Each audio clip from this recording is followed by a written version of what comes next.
Listo, jóvenes, vamos a empezar.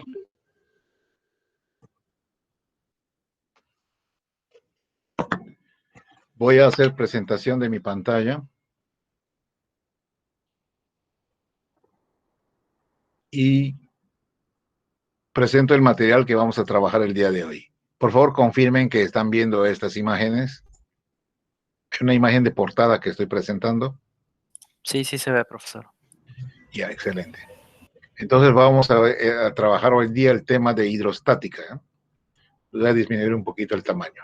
Ya. Hidrostática, como habíamos comentado hace unos días atrás, es esa rama de la mecánica de fluidos que se encarga de analizar a los fluidos en equilibrio. Si ustedes recuerdan, fue lo que dijimos, ¿no? Y justamente esas imágenes hacen alusión a esa situación. Les presento dos imágenes, uno a la izquierda, otro a la derecha, y por favor, a ver, alguien de ustedes que me diga, que me describa qué ven estas imágenes. La imagen de la izquierda, ¿qué es lo que ven? Descríbanme lo que ven. Profesor, una porción de hielo grande flotando. ¿Cierto? ¿Y cómo se llama esto? Tiene un nombre. Iceberg. Un iceberg, ¿sí? Efectivamente, es un iceberg. Lo que nosotros nos damos cuenta es que una porción de este cuerpo está sumergido en el agua de mar y otra porción está saliendo a la superficie, ¿no es cierto? Podemos notar también, o sea, ¿qué más podemos notar? Quiero que ustedes lo describan. No, nada técnico, solamente lo que sus ojos ven. Que la porción sumergida en agua es mayor a la porción que claro, por ejemplo, ¿no? Por ejemplo, eso es algo que se puede describir, ¿no? Se nota, se observa que una gran porción del volumen de este cuerpo está sumergido en el agua, mientras que una porción muy, muy pequeña de volumen está al aire libre, ¿no? Podemos decir eso. Pero también notamos, aparentemente, de que está estático, ¿sí? Que esta masa de hielo podría estar estático en esa masa líquida. O sea, mi percepción podría ser esa, ¿no es cierto? Si por un lado yo supongo que esa masa de agua está quieta, entonces este elemento está fijo, estático, en relación a esa masa líquida. Muy bien, entonces ahora la otra imagen, ¿qué vemos ahí?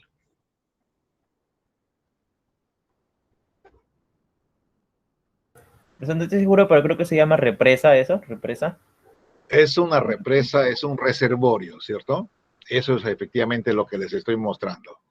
Un reservorio, o también en algunos casos se llama una represa. Inclusive se le puede llamar una presa, ¿correcto? ¿Y qué tiene qué características tiene? ¿Qué representa eso? Es una estructura que tiene qué finalidad. El agua se encuentra estancada. El agua se encuentra estanco ahí, ¿no es cierto? Está quietecita, está siendo almacenada. Esa es básicamente la función de un reservorio, almacena agua. Y en ese sentido, entonces, debemos considerar que esa masa de agua, hasta donde podemos apreciar, está en equilibrio, ¿no? Es decir, está estática. Muy bien, entonces, situaciones como estas es lo que vamos a aprender a partir de ahora, ¿ya? Vamos a destinar un capítulo para aprender todo lo relativo a estas situaciones que estamos mostrando por aquí. Y entonces, pero también hay algo que debemos considerar. Hidrostática, como habíamos dicho, y voy a hacer un recuento rapidito aquí, es esa situación en donde la sumatoria de fuerzas que actúan sobre la masa de fluido debe ser cero, ¿no?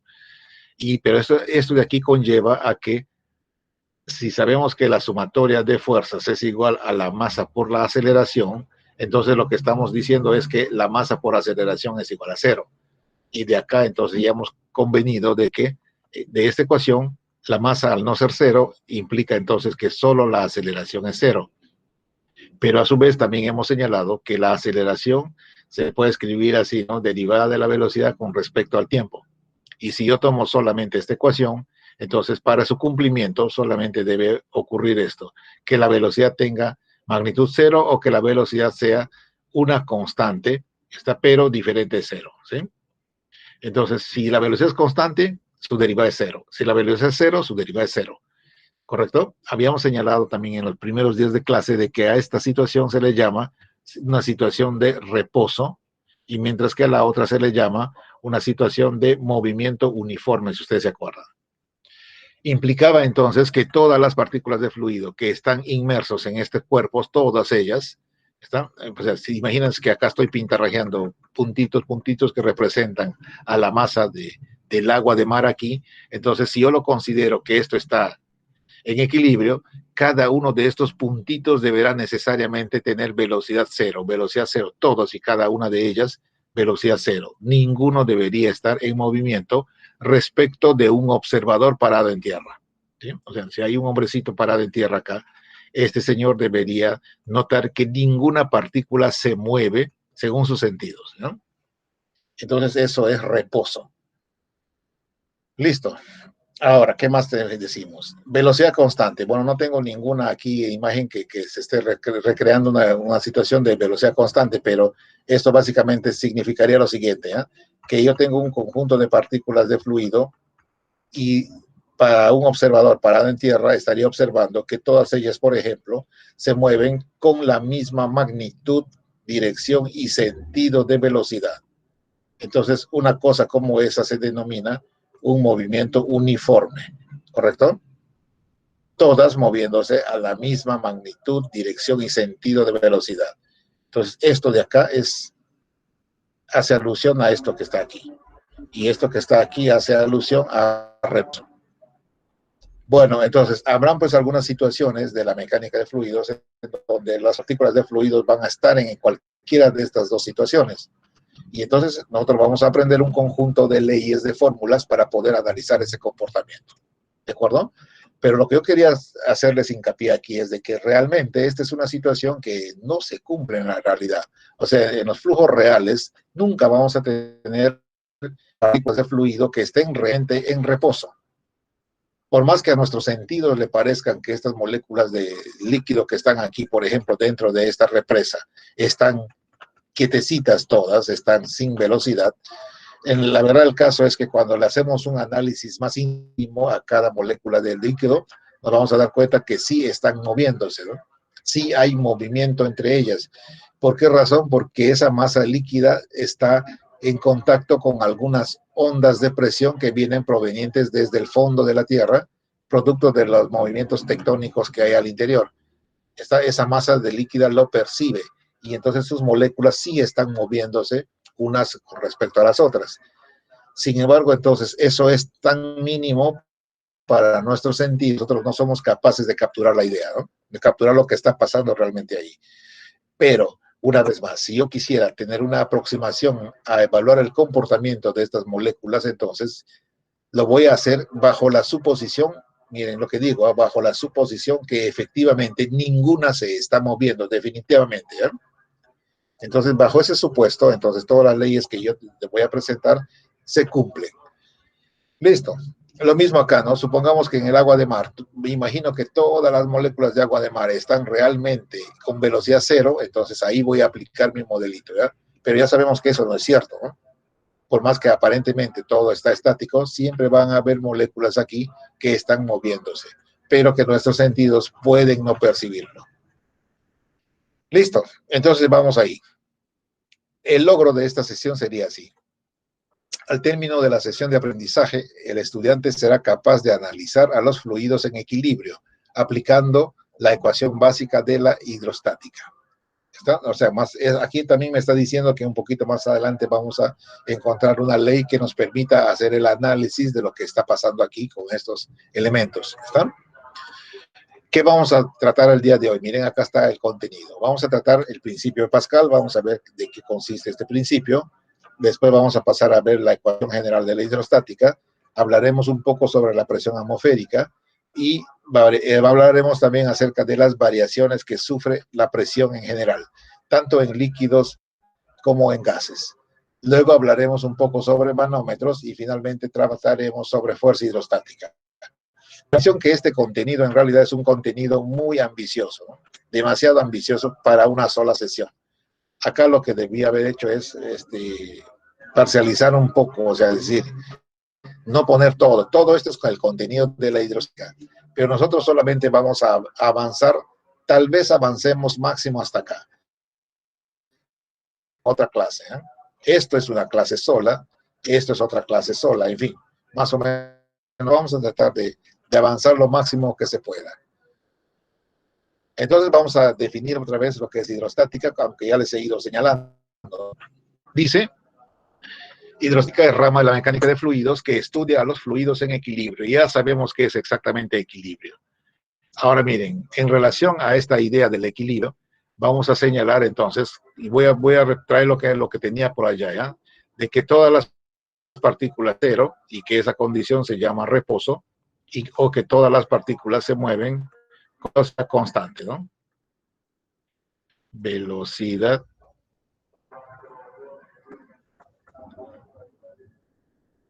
se acaba el malo lápiz.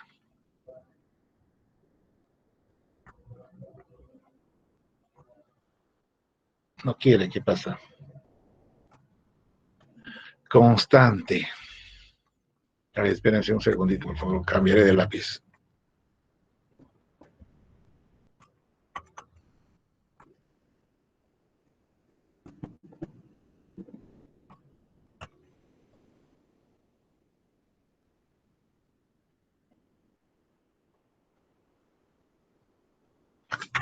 Por alguna razón mi lápiz táctil no quiere funcionar.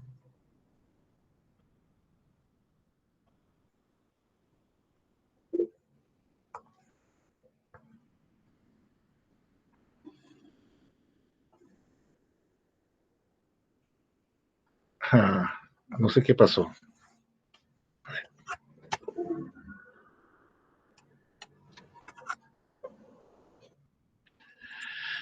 Ya, está boicoteando la clase esto. Ciérralo y vuelvo a abrir, pues, a veces soluciona. Cerrar el programa. A ver, vamos a hacer eso.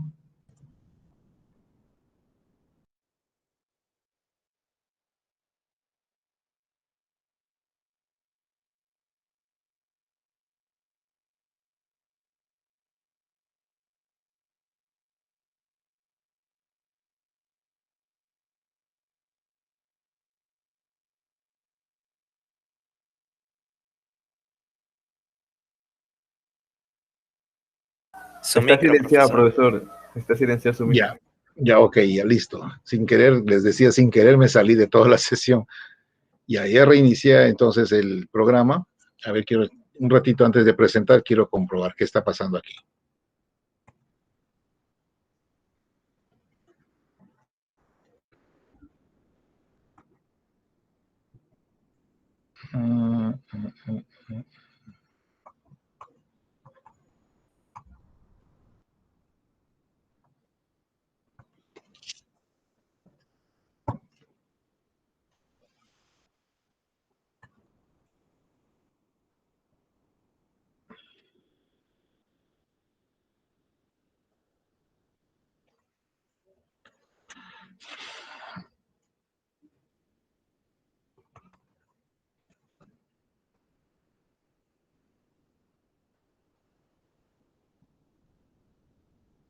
Nada.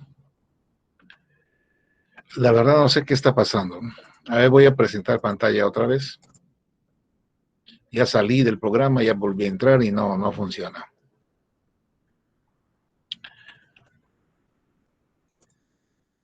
Miren, otra vez estoy aquí en la pantalla intentando hacer que esta cosa funcione. Nada, no quiere. ¿Alguien usa lápiz electrónico? De repente a alguien se le ha pasado algo similar.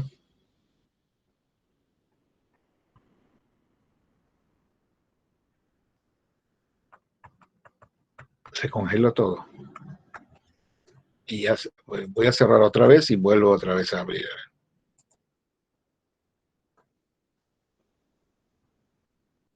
Dibuja. Nada, no se activa el lápiz.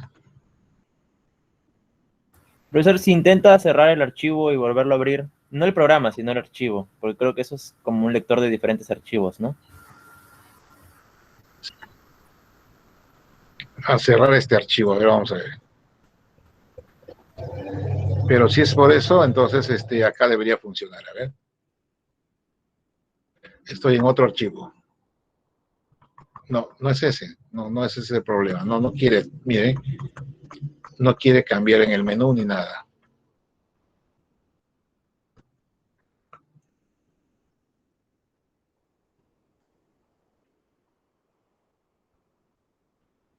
Entonces voy a entrar acá. A ver, por aquí la aplicación esta se llama Lápiz.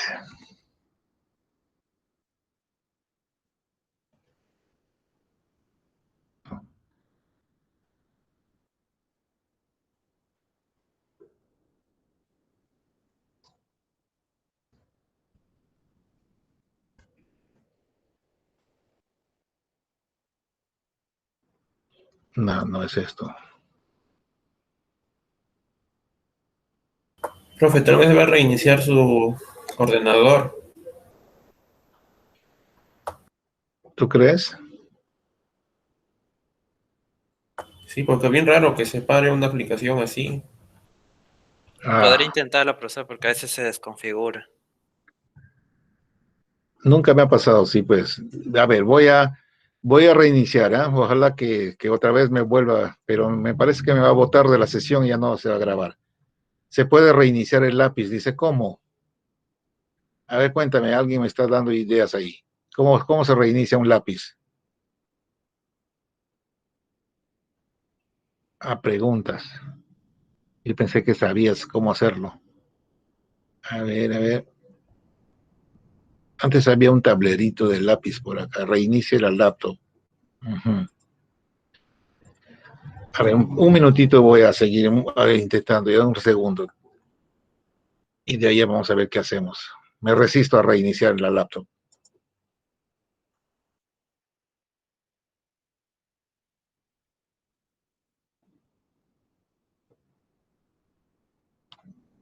¿15 aplicaciones de Google Chrome abiertas?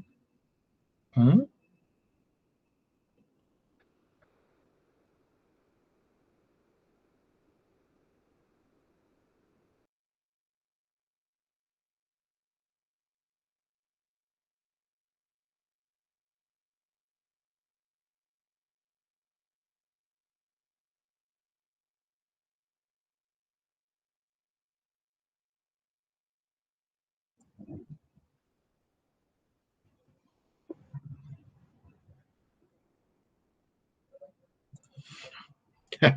Sí, pues, ¿no? Acá es que si yo reinicio, se cierra el Meet para todos.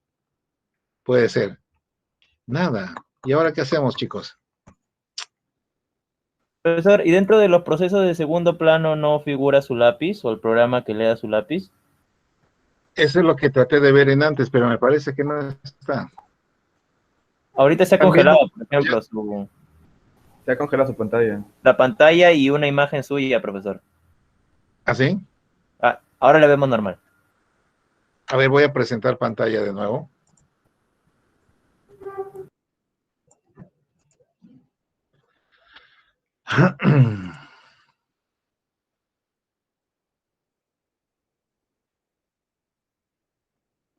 Pero, o sea, en la laptop yo me puedo desplazar tranquilamente por todos lados, ¿no? Y no, no es la laptop.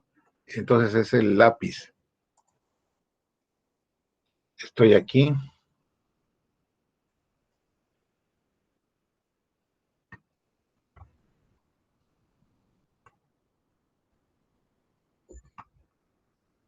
Algo tengo que haber hecho desactivado. Define idioma. No, esto no es. Ah, miren, que algo no me di cuenta. Aquí en mi tablero hay algunas marquitas. Muy de repente por aquí desactivé algo. A ver, por ejemplo, ¿qué hace esto? Aquí este se va a tamaño de fuente, este que aquí se va al resaltador, o sea, está recorriendo todo esto con estas marquitas del tablero. Pero por aquí tengo que haber hecho algo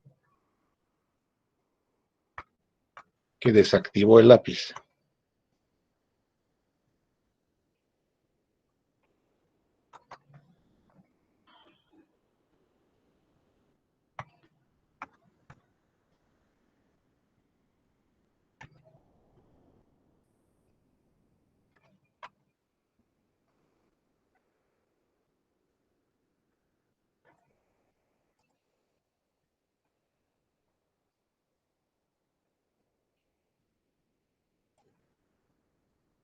Profesor, y si prueba reiniciar el hardware que utiliza, creo que es como una placa que usa, ¿no?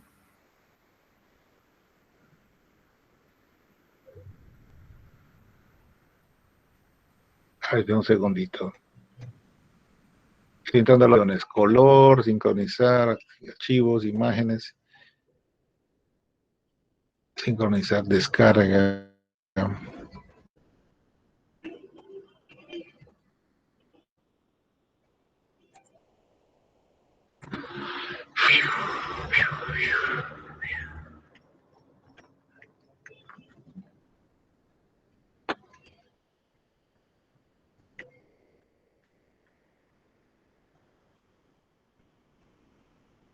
¿O será que la batería de mi lápiz ya murió?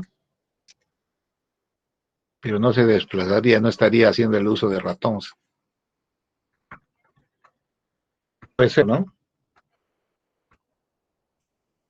Que la batería de este lápiz se ha muerto. A ver, tiene una batería, ¿no?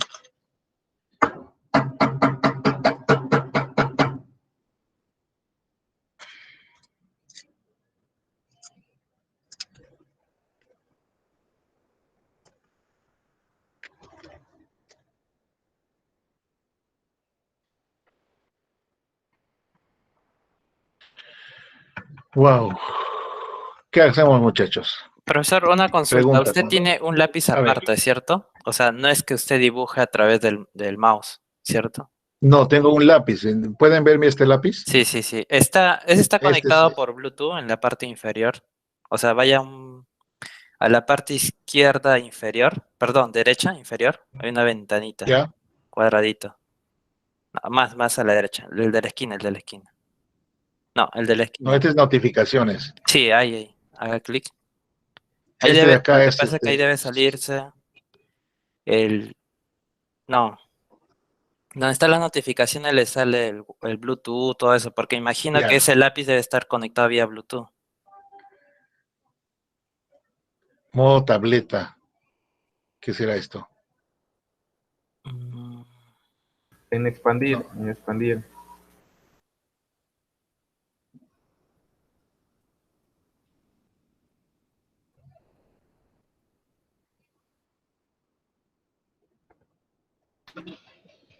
Pruebe en Paint, si no, profe.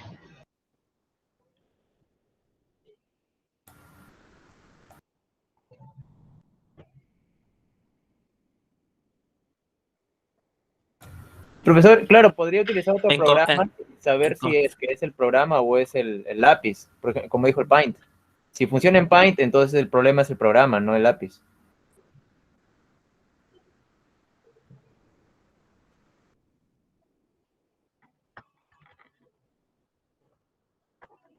No, no, no abre. Entonces es el lápiz. No hace absolutamente nada.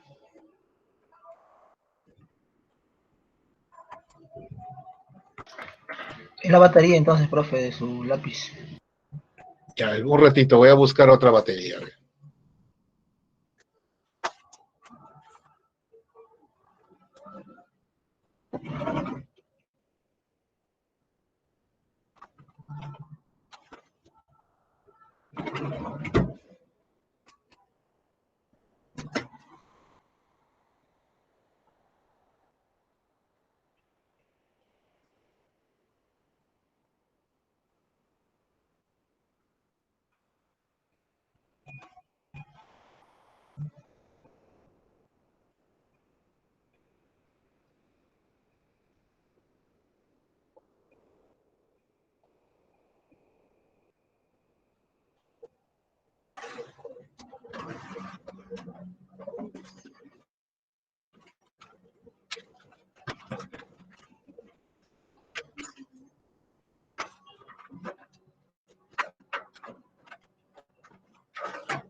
Nada. ¿Y ahora qué hacemos? Profesor, a ver, como último intento, vaya donde están notificaciones y seleccione la pestaña de configuración, porque como es lápiz, debe estar configurado vía Bluetooth. Hay configuración.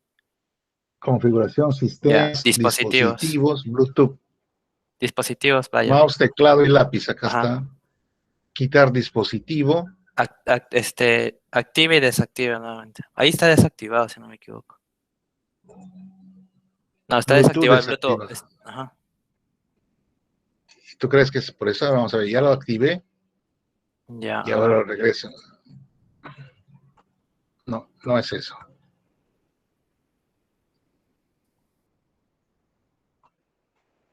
Nape de la nada falló. Profe, ¿y si reinicia mejor la laptop? Más rápido a ver si soluciona. Y ahí si les vota a ustedes vuelven a entrar. Claro, Sí, no hay tenemos el problema. link, profesor. Claro, profesor. Sí, tenemos el link. Y ya. A ver, espera, un par de minutitos, me resisto a reiniciar. Un segundito más. ¿Qué más? ¿Por dónde está la configuración? Por eso, disculpe, ¿la tableta está conectada directamente a la laptop? Sí, está por Bluetooth, por este cable USB. Intente desconectar y vuelvo a conectar, a ver, tal vez. Se fue. A ver, ahí va. Otra vez.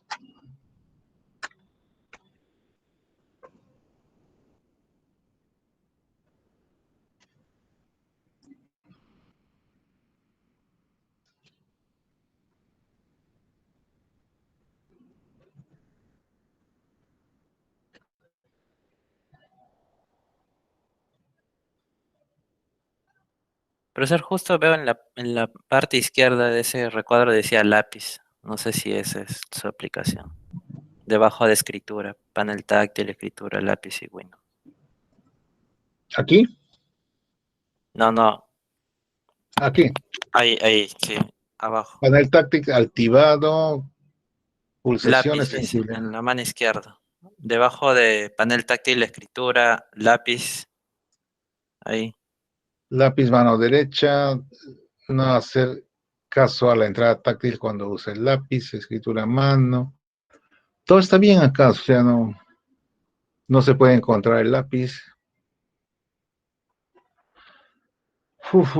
Hay más abajo. A ver.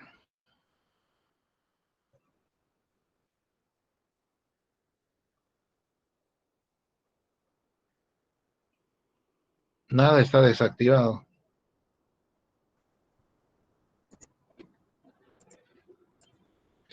Y como digo, no es el lápiz, no es el programa, entonces es el lápiz. Pero, ¿qué pudo pasar?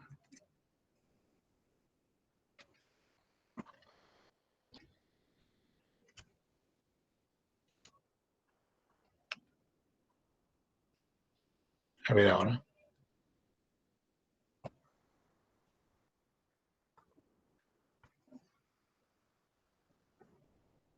Y ya está. Voy a pasarme otra vez, a ver, creo que aquí estábamos, ¿no?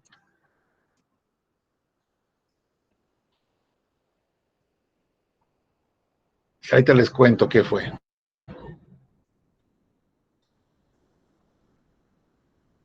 Bueno, y ¿sabe qué ha sido? Parece que la punta no ha contacto con... Tuve que sacar la punta, volver a meterlo. Es así de fácil. Escucha, nos hizo 10 minutos, creo. Ya no importa. Son gajes del oficio, así se aprende. No sé cómo me di cuenta que la punta estaba más larga que la de todos los días, así que lo saqué y lo volví a introducir y ya se reparó. Entonces, lo que estaba diciendo, ¿no? Vamos a dar unas ideas acerca de la hidrostática. Ya. Dice, rama de la mecánica de fluidos que estudia los fluidos en equilibrio.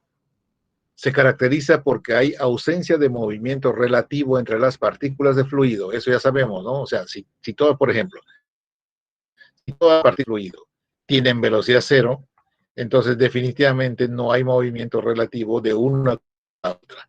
Recuérdese que todas están estáticas. Y de modo similar, si todas se están moviendo con la misma velocidad, entonces tampoco hay movimiento relativo de uno con respecto a la otra. ¿Sí? ¿Se entiende esa idea, no? Ausencia de movimiento relativo de las partículas de fluido. Por ejemplo, si yo tuviese una partícula que se mueve con esta velocidad y otra que se mueve con una velocidad menor, entonces hay movimiento relativo de uno con respecto a la otra. ¿Sí? Y ese movimiento relativo estaría dado por la diferencia de estas velocidades. Bueno, seguimos. No existen esfuerzos cortantes, puesto que no hay gradiente de velocidad. ¿Qué es gradiente de velocidad? Gradiente de velocidad es esto, ¿no? Derivada de velocidad o diferencial de velocidad o variación de velocidad. Mejor trabajemos con variación de velocidad. Entonces, si yo trazo una línea vertical acá y le llamo el eje Y, por conveniencia, entonces este cociente entre D y E es gradiente de velocidad. ¿Ya está? Y está claro que al no haber diferencia entre las velocidades, entonces este gradiente es cero. ¿Están de acuerdo? Eso es lo que quiere decir aquí, ¿eh? No existen esfuerzos cortantes, puesto que no hay gradientes de velocidad. Bueno, ya entendemos qué es que no hay gradiente de velocidad, pero ¿cómo llegamos a que no hay cortantes? Eso se logra con el conocimiento de esta ley, que es la ley de Newton. ¿Se acuerdan? Hace la clase pasada hemos hablado de esta ley. Aquí es donde aparecía el término de Y. Entonces, al ser cero este término, entonces automáticamente el esfuerzo cortante es cero. Pero ya sabemos nosotros que el esfuerzo cortante es la fuerza tangencial o cortante entre el área sobre la cual está aplicado. Entonces, al ser cero todo esto, automáticamente uno concluye que la fuerza cortante es cero. ¿Está? Fuerza cortante cero, esfuerzo cortante cero. Eso es lo que dice acá, miren. Entonces ya entendemos de qué va esto. Ahora, el único esfuerzo posible es el esfuerzo normal o de presión. Esto es sumamente importante, ¿eh? Nosotros sabemos de que sobre una superficie de fluido tiene que estar actuando una fuerza que es el resultado de una partícula con su entorno. Entonces, en forma genérica, si yo tengo una partícula de fluido por acá, con una área A, y entonces acá tengo una fuerza actuando sobre esta área, ¿se acuerdan que habíamos dicho que esta fuerza se descompone en dos, una tangencial y una normal? ¿Sí?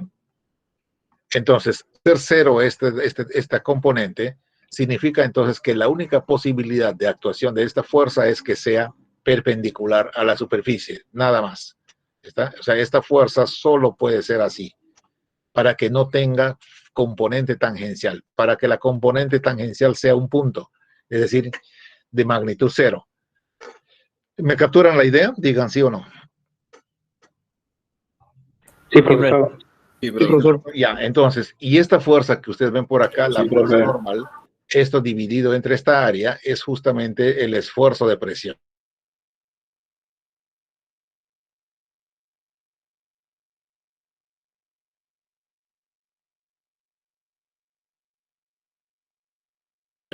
A esto se refiere este párrafo, ¿ya? El único cortantes, cero o simplemente no existen, ¿ya está?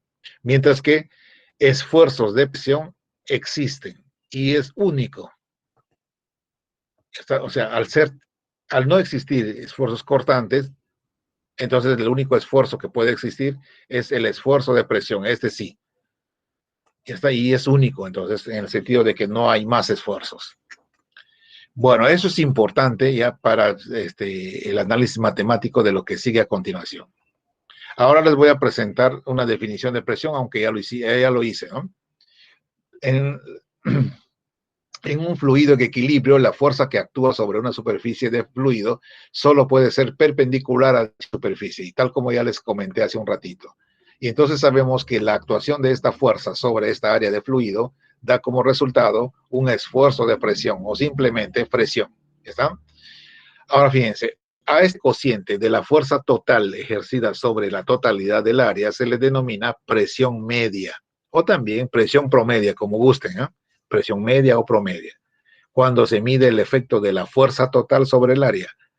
Sin embargo, van a haber algunas oportunidades en donde nosotros no queremos medir el efecto de la fuerza total sobre el área, sino de una pequeña componente de esa fuerza normal ejercida sobre una pequeña componente del área, es decir, diferencial de fuerza entre diferencial de área. En ese caso, la presión también se define así, dF entre dA. Es el efecto de una pequeña fuercita, una fuerza infinitesimal sobre una área infinitesimal de fluido. Y a eso se le llama presión en un punto o presión puntual. ¿Sí? En algunas oportunidades vamos a necesitar hacer eso. O sea, no quiero yo saber cuál es el efecto global de la fuerza, sino más bien algún efecto puntual de una componente de esa fuerza. Ya, entonces, para que, no sé si, para que me puedan entender, yo a veces pienso que no me entienden.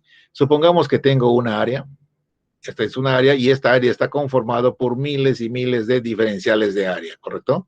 Cada uno de estos rectangulitos que estoy pintando son diferenciales de área. Ustedes saben que la suma de todos esos diferenciales de área es el área total, ¿sí? Y es el área total. La suma se puede expresar ya sea con este símbolo o se puede expresar con este otro, ¿sí? Al final, la interpretación es la misma. En ambos casos significa suma de diferenciales de área, suma de diferenciales de área. Entonces, cuando se suman todos ellos, obviamente tengo el área total. Ahora, en cada uno de estos diferenciales de área puede estar actuando un diferencial de fuerza. Diferencial de fuerza, diferencial de fuerza, en todos un pequeño elemento diferencial de fuerza. ¿Está? En relación a estos diferenciales de fuerza, también sabemos que la sumatoria de todos esos diferenciales de fuerza no es otra cosa más que la fuerza total, que en este caso sería una fuerza normal, ¿sí? Es lo que estamos, es lo que estoy tratando de decirles a ustedes en relación a estas figuras. ¿Queda claro? ¿Sí? Sí, profesor. No, se confundieron. Sí, profesor. Está claro, ¿no?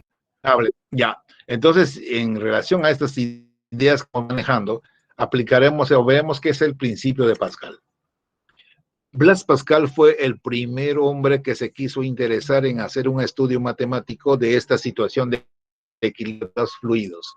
¿Listo? Y él nos entregó esta ley. Según sus pesquisas, según sus investigaciones, él llegó a determinar que en un punto de un fluido en equilibrio existe la misma presión en todas direcciones. ¿A qué se refiere esto? Miren, si yo tengo un fluido, por comodidad voy a pensar que es un líquido, ¿eh? Y que en cuyo interior tengo, yo sé que tengo miles y miles y millones de partículas de líquido, ¿ya? Pero yo voy a tomar solamente a una de ellas y lo voy a ampliar inclusive, ¿ya? Es ilustrativos. Entonces lo que dice Pascal es, esta partícula de fluido que está sometido a una cierta profundidad, que está dentro del seno del líquido, experimenta la misma medida de presión en cualquier dirección en que se mida. O sea, si mido la presión sobre esta cara, entonces la presión tiene esta magnitud. Si voy al atrás y mido la presión sobre esta misma partícula, la presión tiene la misma magnitud. Si vengo al costado, la misma magnitud. Si voy al otro lado, la misma magnitud. Si aplico de arriba, la misma, si aplico de abajo, la misma magnitud de presión. Eso que me dice Pascal, y eso está recreado aquí justo en esta figurita. ¿Está? Eso se llama el principio de Pascal. Todas las partículas de fluido en equilibrio, dice, sufren una presión que tiene la misma magnitud en cualquier dirección en que ésta se mida o se ejerza. Para comprobar eso es bien sencillo, ¿ya? Lo que yo podría hacer es aislar justo esta partícula y analizar qué fuerzas se están desarrollando sobre ella que den origen a presión y podría comprobar eso que dice Cal. Y es lo que hacemos a continuación. Miren, esa partícula de fluido que está aquí como un puntito, lo he sacado afuera y lo he representado como si fuese una cuña, ¿no? O sea, era muy sencillo hacer, por ejemplo, que sea un cubito, ¿no? Eso es de lo más elemental, pero para que sea un poquito más general, se ha decidido mejor que sea una forma de una cuña cortada, ¿no? Entonces, esta cuña tiene ¿cuántas caras? 1, 2, 3, 4, 5, 1, 2, 3, 4, 5 caras, ¿no es cierto? Para poder identificar las caras se utiliza este sistema de referencia. X hacia afuera, Y a la derecha y Z vertical. ¿Están? Pueden mirar el sistema de referencia, ¿no? Es un sistema de referencia así. Z, X, Y. ¿Listo? Ahí está. Entonces ahí se ubica, entonces es partícula que está a una profundidad H, y sobre cada una de estas caritas debe estar actuando una fuerza que es perpendicular, ya que está en equilibrio. Esa fuerza perpendicular están graficados aquí, cada cara actuando una fuerza. No se ha graficado obviamente la fuerza sobre esta carita que da a mi rostro, porque simplemente la fuerza actúa perpendicular y solamente vería un punto actuando ahí. Bueno, ¿y cómo sé que esto es una fuerza? Bueno, ya nosotros sabemos por definición que presión es igual a fuerza entre área. Entonces, si yo quiero fuerza, simplemente debo multiplicar la presión por el área, ¿no es cierto? O si quieren en forma diferencial de fuerza es igual a presión por diferencial de área. Y eso es lo que vemos aquí, ¿eh?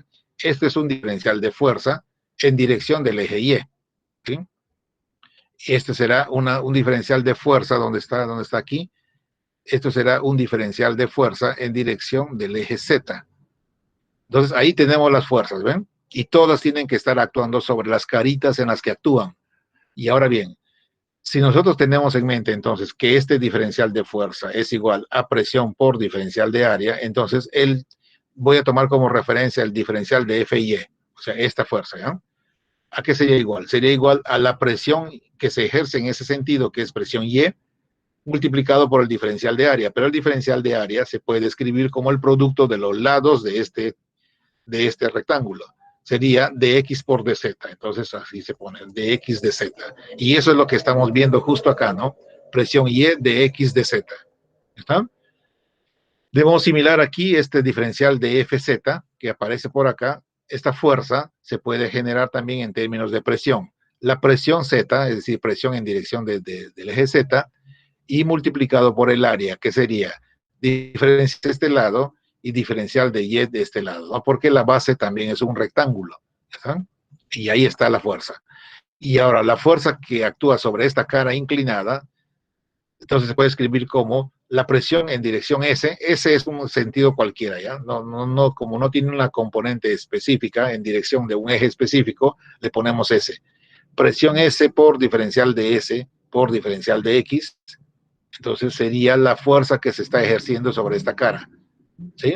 Entonces, si ya tengo las fuerzas, también debo añadir que hay otra fuerza externa actuando sobre esta partícula de fluido, que sería su propio peso. Y ese peso se escribe peso específico por volumen. Y ahí está, ¿no? Está bien clarito cómo se define ese peso. Entonces, lo único que queda ahora es, ya que sé que esta partícula de fluido está en equilibrio, entonces significa que la suma de fuerzas en X debe ser 0, las fuerzas en Y sumadas deben dar 0 y las fuerzas sumadas en dirección Z deben dar 0. Así que lo que se van a hacer es todas estas fuercitas que están acá se van a sumar según las direcciones X, Y y Z, ¿ya? Y una vez que se hace esa suma, las ecuaciones conducen, ya no lo voy a hacer, ya eso está en el cuaderno, ustedes lo pueden ver. Cuando se suman en las tres direcciones, el resultado final es esto, que la presión S tiene la misma magnitud que la presión y esta tiene la misma magnitud que la presión Z. Y con eso entonces estamos probando lo que dijo Pascal, ¿no? Que todas las fuerzas tienen la misma magnitud. O sea, la presión ejercida sobre esta cara es la misma presión ejercida sobre esta y la misma ejercida de abajo y la misma ejercida en los costados. Eso es entonces la forma de probar este enunciado llamado el principio de Pascal. No, nada extraordinario, nada difícil, ¿eh? Con herramientas que ustedes ya conocen, ustedes ya transitaron por ahí. Bueno, un intermedio rapidito. Voy a sacar esta batería nueva y voy a volver a poner su batería vieja. Como ya descubrí que este no es el problema, de nuevo.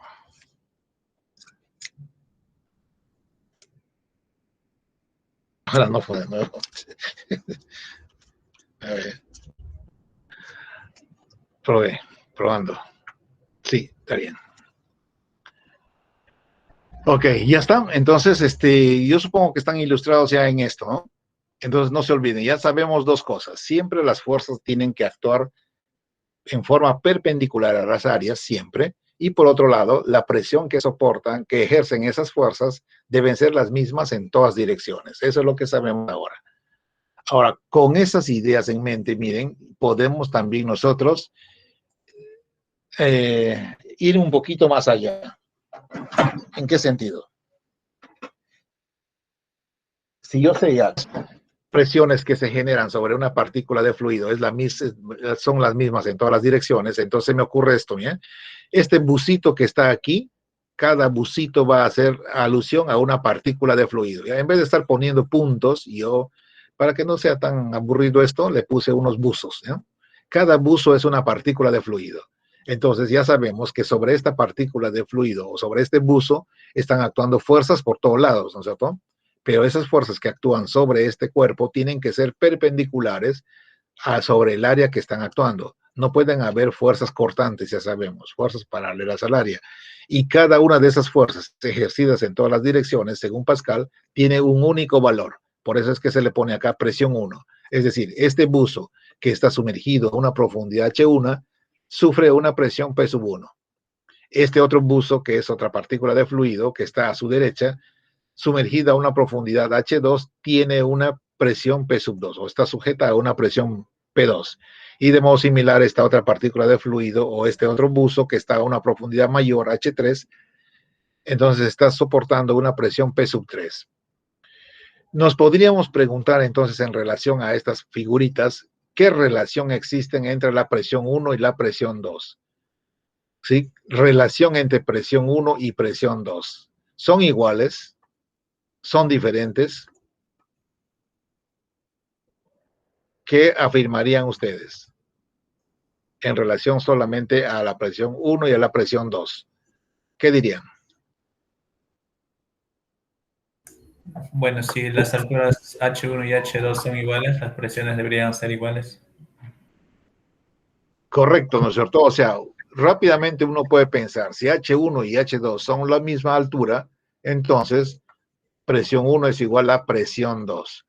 ¿Y me puedes explicar por qué? ¿Por qué piensas eso?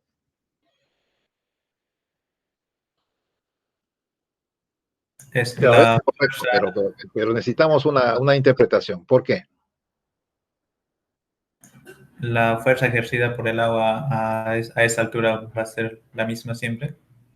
Cierto, ¿no? O sea, por decir, supongamos que ya voy a tomar esta área de encima del buzo, ¿ya está? Es una área acá.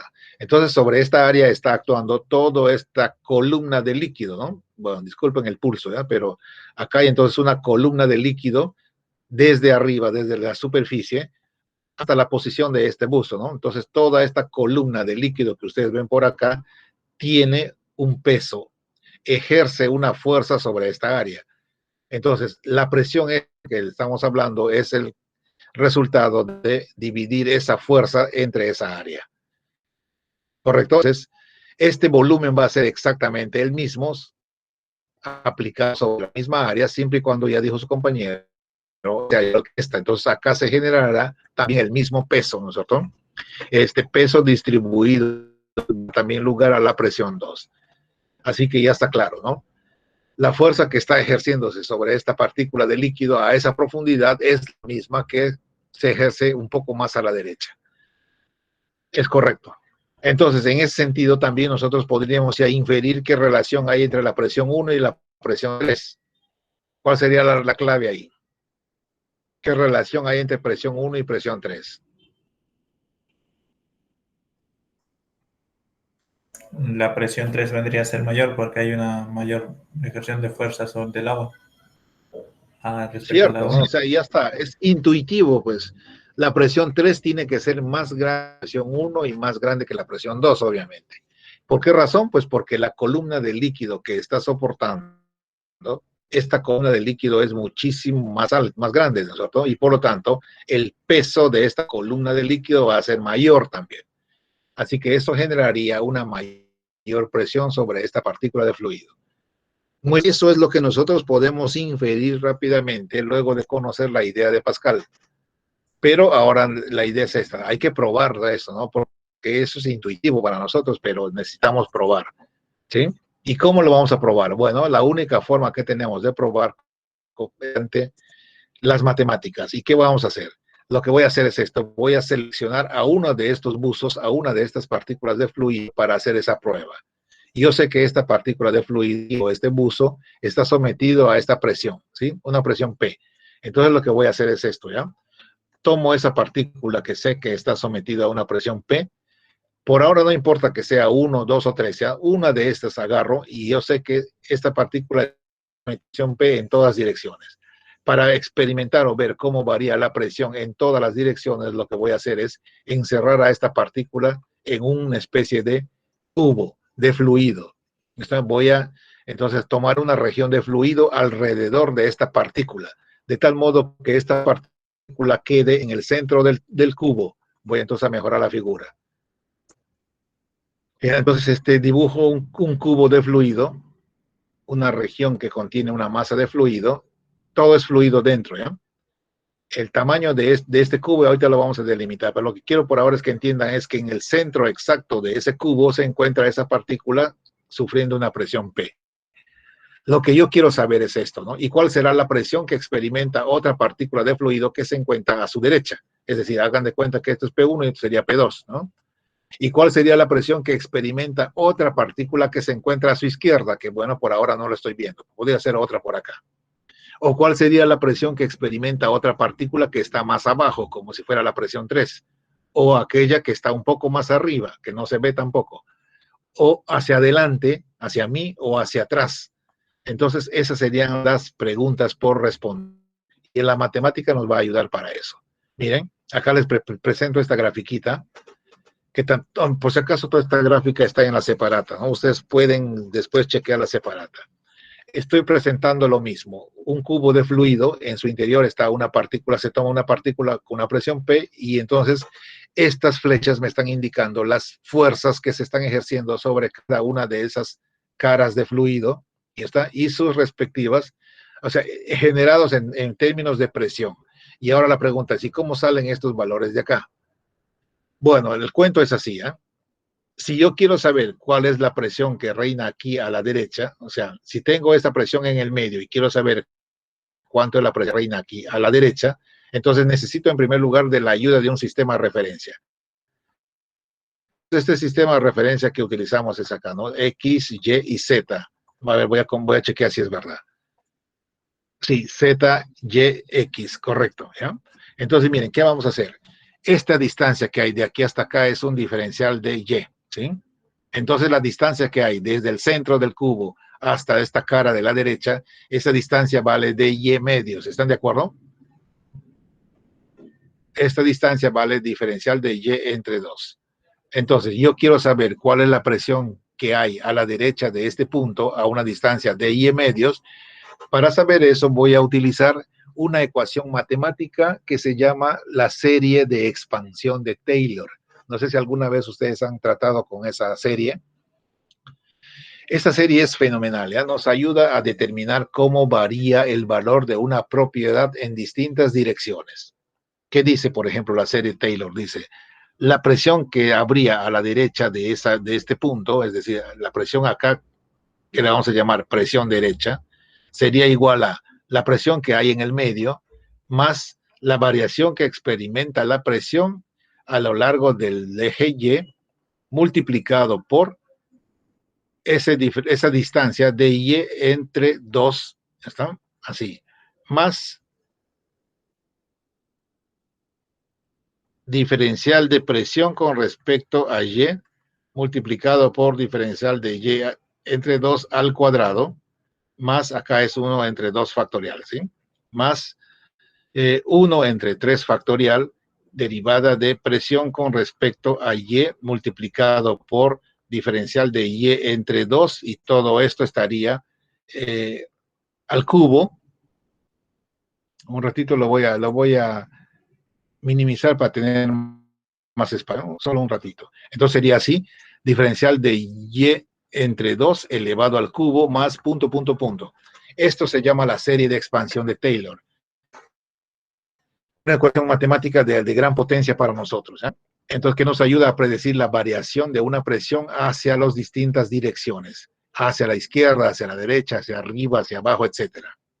Entonces, si nosotros sabemos que estos diferenciales de Y son pequeños, divididos a la mitad son más pequeños aún. Y si los elevo a potencias 2, 3, 4, 5 y lo que sigue según la serie, entonces estaría teniendo cantidades muchísimo más pequeñas aquí, ¿no? Ya demasiado pequeños, tanto así que con criterio ingenieril nosotros podríamos cancelar los términos estos llamados términos de orden superior, ¿sí? Y solamente nos quedaríamos con esta expresión que está aquí. Entonces, la presión que se ejerce en la derecha de este cubo está justo aquí. Ahora voy a aumentar el tamaño de esta imagen.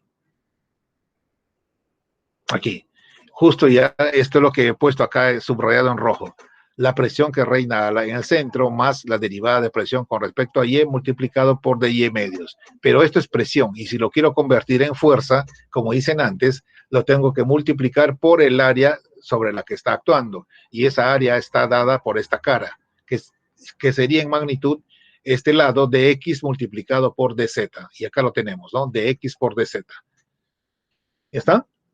Entonces, de ese mismo modo se puede generar la presión que estaría actuando en la cara de la izquierda, la que estaría actuando arriba, abajo, y bueno, obviamente, y como les dije antes, no se puede ya mostrar las que estarían adelante y atrás, ¿sí? Y aparte de eso, también tendría que poner necesariamente la actuación del peso. El peso que está aquí como un pequeño vector de color negro dirigido hacia abajo, tiene esta magnitud. Y una vez más se utiliza la fórmula peso específico por volumen. En este caso el volumen sería de X por dy y dz, que es el volumen de este cubo de fluido. Entonces ya tengo las fuerzas ejerciéndose en las paredes de ese tubo, generados a través de las posibles presiones que se generan a sus lados, ¿no? ¿Y qué quedaría? Ya que sabemos que este elemento está en equilibrio, solamente quedaría en aplicar las fuerzas, ¿no? La sumatoria de fuerzas igual a 0 en las 3 direcciones, igualito como hemos hecho en el caso anterior. ¿Listo? Y cuando se hace eso, entonces, vamos a encontrar una ecuación de este tipo, ¿no?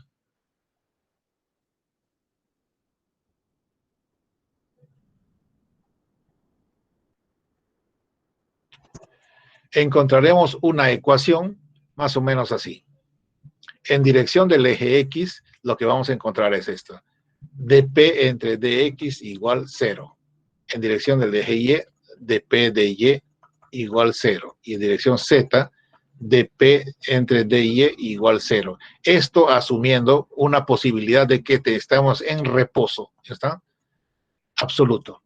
Listo, es decir, que este elemento que está aquí está completamente estático.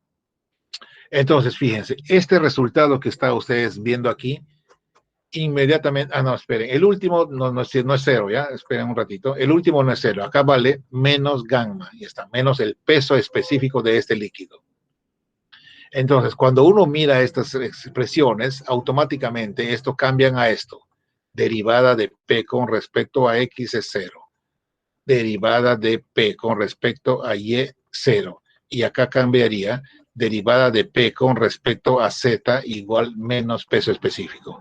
Estas son las formulitas que nosotros vamos a utilizar para las situaciones que vamos a examinar, para el análisis de los fluidos en reposo.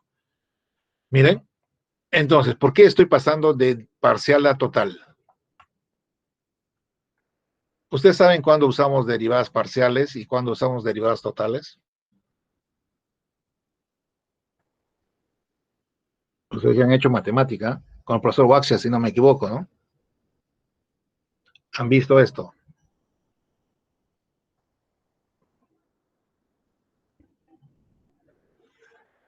¿Alguien que me dé una idea? ¿Cuándo usamos derivadas parciales y cuándo totales?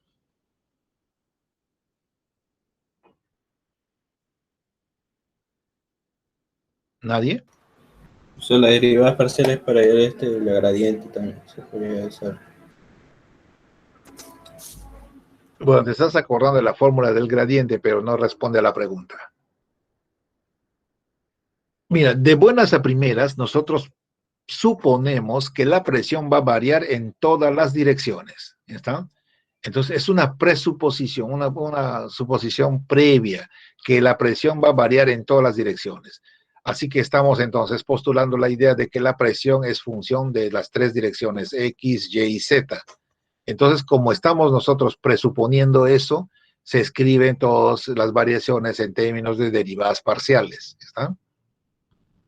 Pero aquí este resultado nos está negando esa idea. Nos está diciendo de que la presión no depende de X, la presión no depende de Y, la presión solo depende de Z. Acá debe decir Z. La presión solo depende de Z.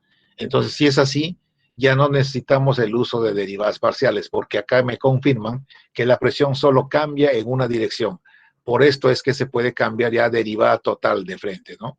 Ya no existe la presunción de que la presión puede estar cambiando en las tres direcciones. Por eso se pasan a derivadas totales. ¿Ya está?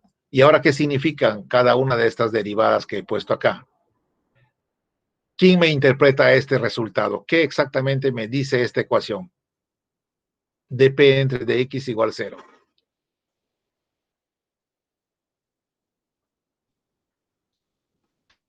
¿Es constante en esa dirección? Expresa la idea completa.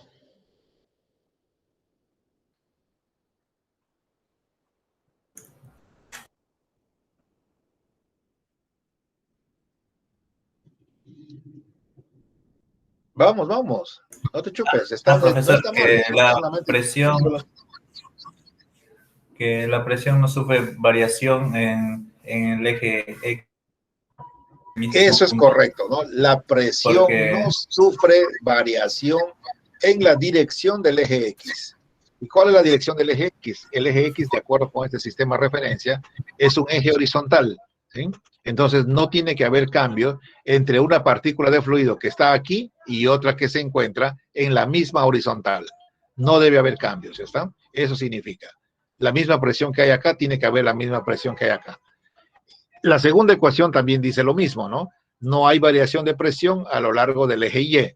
Entonces significa que si yo tomo otra partícula por acá a lo largo del eje Y, tampoco debe haber variación entre esta presión, entre este punto y este punto, ¿sí? Eso nos está confirmando lo que hemos presupuesto también acá nosotros, miren. Supongamos que esta sea la dirección del eje Y, entonces no hay variación de presión entonces a lo largo del eje Y, siempre y cuando este eje Y sea paralelo a este plano que está aquí, es decir, el eje Y sea horizontal. ¿Ya está? No tiene que haber variación. Del mismo modo, si el eje X no se ve acá, pero está perpendicular, ¿no? Si otra partícula de fluido, otro buzo está acá, también es una presión P sub 1. Si otro buzo está por acá, tendrá que tener la misma presión P sub 2. Y estos de acá seguirán siendo iguales. En síntesis, si yo, por ejemplo, utilizo este resultado de ambos aquí, donde estoy un ratito aquí, si yo junto estos dos resultados, este con este, miren, entonces aquí la respuesta sería, no existe variación de presión para las partículas, ¿está?, de fluido que se encuentren en un mismo plano horizontal. Y ya estoy generalizando, ¿no?, a este plano. Cualquier partícula que se encuentre en este plano que es horizontal deberá tener exactamente la misma presión. Eso es lo que me dicen estas dos ecuaciones.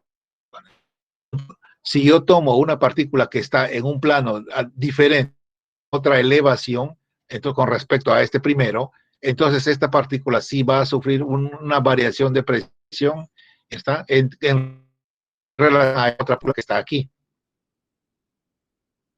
Y la variación que experimenta a lo largo del eje Z tiene que ser, como dice esta ecuación, proporcional al peso específico de este fluido. ¿Ya está? Entonces nosotros nos vamos a quedar con esa idea. ¿Cuál idea? De que en un fluido que se encuentra en reposo, la variación de presión que se da solamente tiene que darse en dirección vertical, en dirección del eje Z, que es vertical. Nada más. En ningún otro eje que sea horizontal, ni X ni Y, va a haber variación de presión. Ya está. Y es decir, eso queda resumida aquí en esta ecuación que está por acá. Esta. Ahora, la de arriba es una ecuación general de la hidrostática, ¿ya? Si nosotros posible movimiento de este marco de referencia que ustedes ven por acá, supongamos que este marco de referencia no es anclado a tierra para que se convierta en reposo, entonces imaginemos que este marco de referencia está en movimiento, ¿listo? Y en relación también a este fluido que está en movimiento, entonces la ecuación general se queda como está, derivada de P con respecto a X más la derivada de P con respecto a iota más la derivada de P con respecto a ZK deberá ser igual a nabla P. Eso es nabla P, ¿no es cierto? El operador nabla. Deberá ser igual a menos la densidad por la aceleración que sufra este marco de referencia. Y ese marco de referencia puede estar sometido a una aceleración en dirección X, una aceleración en dirección Y y una aceleración en dirección Z, ¿sí? Entonces, esta sería una ecuación genérica. Bueno, esto se aplica, por ejemplo, a algunas situaciones cuando, imagínense, ¿ya? Yo tengo un camión cisterna que tiene en su interior una masa de líquido. Bien, entonces este camión cisterna está viajando en una carretera, ¿sí? Entonces acá, esto es un camión. El camión cisterna está viajando con una cierta velocidad y podría estar acelerando, ¿sí? Sin embargo, por ejemplo, imaginemos un ratito que este carro viaja con velocidad constante, entonces la cisterna está en movimiento y estas partículas también están en movimiento. Sin embargo, lo que nosotros notamos, si es que yo tengo un observador parado aquí, encima de la cisterna, voy a ver que todas estas partículas de fluido no se mueven, sino que están estáticos. Desde mi punto de vista van a estar estáticos, ¿no? Porque yo también estoy moviendo con la misma velocidad del camión y esas partículas también se mueven con el cañón. Entonces, para un observador parado en tierra, estas están estáticos, pero para un observador que está parado, wow, yo mismo me estoy confundiendo. Mejor dicho, yo no estoy confuso, sino en las palabras que estoy señalando. Para un observador parado en la cisterna, estas partículas están en reposo, ¿se entiende? Pero para un observador para tierra, estas partículas están aceleradas, están en movimiento. Entonces, para rige esta ecuación que está aquí, la ecuación general. Pero ya nosotros no vamos a transitar por este tipo de situaciones, porque esto más bien es chamba de los mecánicos de fluidos, ¿no? Los que siguen la especialidad de mecánica de fluidos, a ellos sí se les da completa la ilustración esta de qué casos adicionales podrían haber. Ya para ustedes solamente reposo absoluto, es decir, todas las partículas de fluido desde el punto de vista de este observador, ninguno se mueve. Así que ¿se entiende? Si alguien quisiera por ahí indagar sobre esta situación, puede leer los textos, ¿ya? Pero para la formación de ustedes no es prescindible, no es necesario, no es imprescindible. Listo. Entonces ya está. Nosotros vamos a coger esta ecuación entonces como la ecuación representativa de la situación de equilibrio para partículas en reposo. Y sobre ella vamos a desarrollar toda una teoría. Muy bien, ¿qué sigue a continuación? Hay una experiencia del vaso en relación a este término llamado presión atmosférica. Dejar el video para más adelante, ¿eh? Nos quedamos ahí un ratito y a continuación vamos a darnos una idea de lo que es la presión atmosférica. Presión atmosférica es la presión, miren, que ejerce una columna de aire sobre la superficie terrestre. Acá está la definición. ¿Qué es presión atmosférica? Es la presión que el aire ejerce sobre una superficie terrestre. Y acá dice, cuando se mide la presión atmosférica, la presión que ejerce el peso de una columna de aire sobre 1 metro cuadrado de área en la superficie terrestre. Eso es presión atmosférica. Supongamos que nosotros estamos aquí, ¿eh? Este es nuestro lugar donde estamos parados en este momento, ¿sí? Tierra. ¿Listo? Entonces, sobre nuestras cabezas hay toda una columna de aire que se desarrolla y que está actuando sobre cada metro cuadrado de superficie, ¿sí? Y esa columna se mide desde los límites de la atmósfera. Desde los límites de la atmósfera hasta la superficie donde estamos, entonces existe una columna de aire ejerciendo sobre nosotros un determinado peso. Ese peso de la columna de aire por unidad de área sobre nuestras cabezas se denomina atmosférica. Y normalmente se le representa así, ¿no? PATM, ¿no? Presión atmosférica. ¿Listo? Está claro esa idea, ¿no? ¿Sí? ¿Qué es presión atmosférica? Muy bien, entonces en relación a esta idea de la presión atmosférica, entonces fíjense, cuando esta presión atmosférica se mide al nivel del mar, supongamos que acá estoy en el mar y ya estoy en agua aquí, si estamos midiendo esta columna de fluido actuando sobre 1 metro cuadrado de superficie del mar, esa presión se llama así, ¿eh? Presión atmosférica estándar. ¿Sí? Entonces es la presión que ejerce la atmósfera sobre el nivel del mar, pero no es un nivel del mar cualquiera, ¿ya? Es un mar que llamamos mar estándar. ¿En qué sentido? Vean, nosotros tenemos la idea esta, ¿no? Si yo tengo acá, digamos, todo esto es, ya, mejor voy a cambiar de hoja. Un ratito. O voy a hacer un poquito más amplio esto, ya.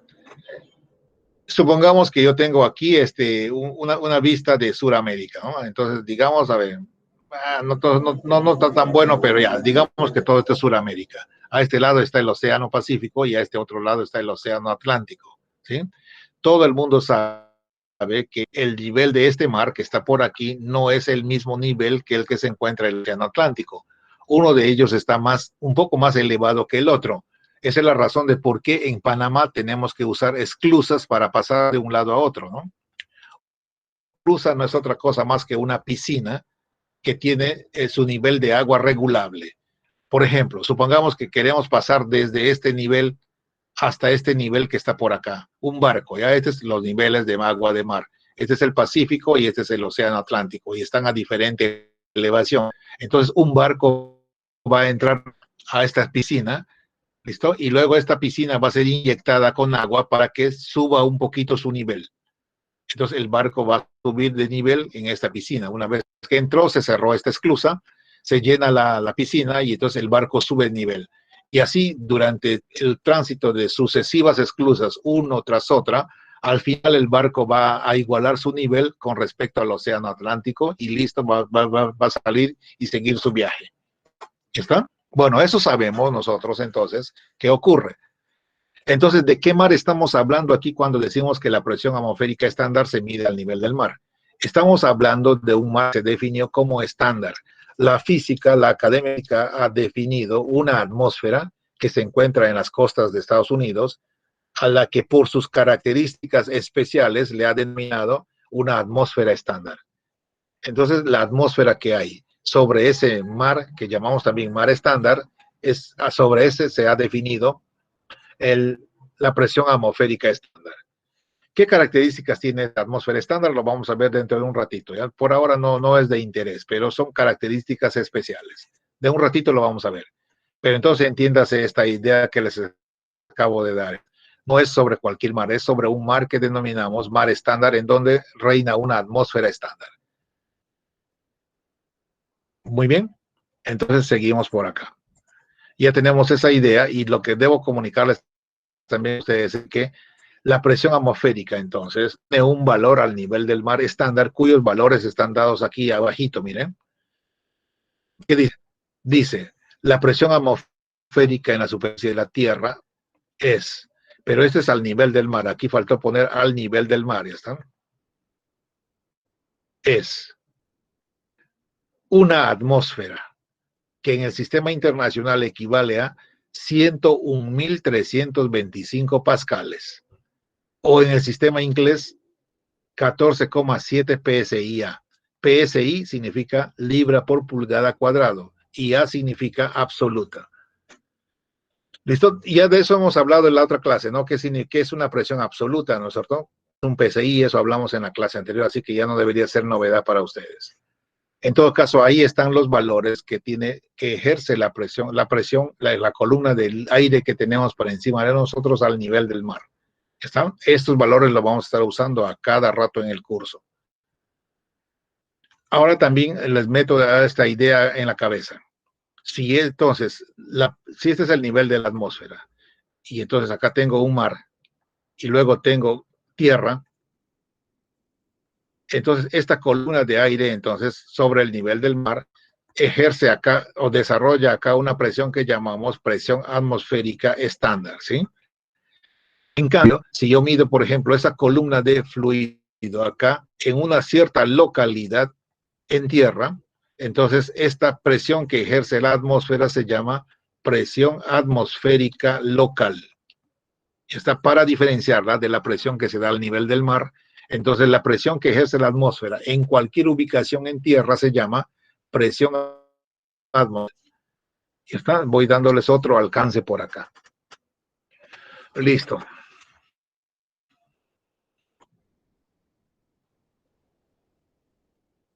Ya. A propósito, ya llegamos aquí para definir cuáles son las características que tiene el aire al nivel de ese mar que hemos llamado estándar. Supongamos que este es el mar que llamamos estándar, ya que está, como les dije, frente a una costa oriental de Estados Unidos, en algún lugar que en este momento no me acuerdo, pero está frente a la costa de Estados Unidos. Los científicos han demostrado que si este es el agua de mar y es el aire que está sobre este mar tiene este comportamiento en relación a temperatura versus elevación. En esta figura, si ustedes ven, el eje de las abscisas está relacionado con temperatura y el eje de vertical Z está asociado con altitud en kilómetros, ¿ya? Temperatura en grados centígrados versus altitud en kilómetros. Entonces, el aire atmosférico que está sobre este mar especial llamado mar estándar tiene esta característica. Justo en la superficie del mar, la temperatura es 15 grados centígrados. Y acá, ¿no? Al nivel del mar, es decir, en Z0, la temperatura es 15 grados centígrados. ¿Está? En la medida en que se va subiendo, ascendiendo en altura, la temperatura va disminuyendo según ven este gráfico. ¿Ven? En la medida que se va aumentando la temperatura, subiendo en elevación, en el sentido en que se va subiendo en elevación, la temperatura va disminuyendo. ¿Está? De tal modo que cuando llegamos a una altura de más o menos 10.000 metros, la temperatura ya no vale 15 grados, sino la temperatura vale, como se informa acá, menos 56,5 grados centígrados. O sea, es una temperatura súper enfriada, ¿no? Hasta una altura de 10 kilómetros, ¿correcto? Y ahora, si nosotros seguimos ascendiendo, voy a quitar las pintas para que deje ver. Y si seguimos ascendiendo, fíjense, desde los 11 kilómetros más o menos, desde los 11 kilómetros hasta los 20 kilómetros, la temperatura se mantiene constante. Y luego desde los 20 kilómetros hasta los 32 kilómetros, otra vez la temperatura empieza a calentar un poquito. Inversión térmica se llama esto, ¿no? Y sigue con ese comportamiento hasta los más o menos 48 kilómetros. O 47 kilómetros, en donde la temperatura de nuevo está en menos 2,5 grados centígrados, casi en cero. De ahí otro tramo constante y de ahí otra vez empieza a disminuir la temperatura hasta que finalmente cuando ya sale de la atmósfera, prácticamente ya tenemos a ver, ¿cómo se llama? Ya es un frío ya extremo, ¿no es cierto? Saliendo de la atmósfera. Bueno. Entonces, ¿y qué tiene de extraordinario esto? ¿Por qué la Academia de la Física lo ha agarrado a este mar o a este aire, ahí como el aire referencial, la atmósfera estándar se llama así? ¿Por qué lo agarró?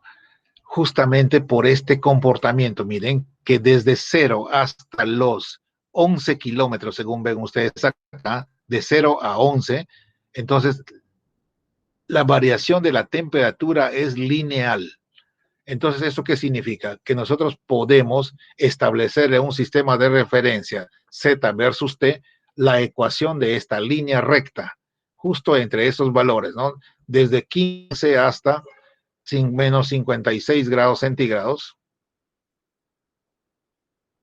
y hasta una elevación de 11.000 metros, ¿no? Entonces, aquí tengo una ecuación de una línea recta. Y nosotros conocemos la ecuación de la línea recta, lo podemos entonces referenciar así. T sub 0 más alfa por Z, siendo este alfa que ustedes ven por aquí la pendiente de este, ¿sí? Entonces alfa es la pendiente de esa línea que básicamente es la tasa de disminución de temperatura versus selección y vale menos 0,0067 grados Kelvin por cada metro.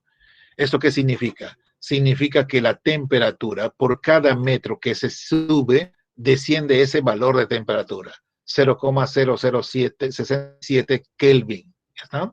En 1 metro se pierde esa temperatura, en 2 metros el doble, en 3 y así sucesivamente, ¿no? Entonces, eso es lo interesante de esta atmósfera, que exhibe una variación de temperatura versus elevación uniforme. Y eso se puede graficar en una línea recta que nosotros conocemos y dominamos. ¿Ya está? Bueno, ¿y para qué sirve eso? Eso sirve para evaluar la variación de presión en fluidos incompresibles. Voy a llegar hasta acá y vamos a... No, hasta aquí vamos a cerrar el tema acá. Ya aguanten un poquito más. A no ser que quieran un descanso. ¿Seguimos? Sí, profesor, seguimos. Sí, profe. Siga. Entonces vamos a ver, ¿ya? Vamos a aplicar la ecuación que hemos llegado nosotros para fluidos en reposo, pero considerando primero fluidos incompresibles, es decir, fluidos líquidos. ¿Está? Y acá les pongo una imagen. Tengo entonces una masa de fluido líquido aquí abajo, ¿listo? Y en la parte superior aire atmosférico. Aire por acá, líquido abajo. Y este líquido tiene un peso específico, gamma conocido, o si quieren una densidad rho conocida, ¿ya está? Pero la característica entonces, para que sea incompresible, es que este líquido tiene estos dos parámetros constantes, ¿sí?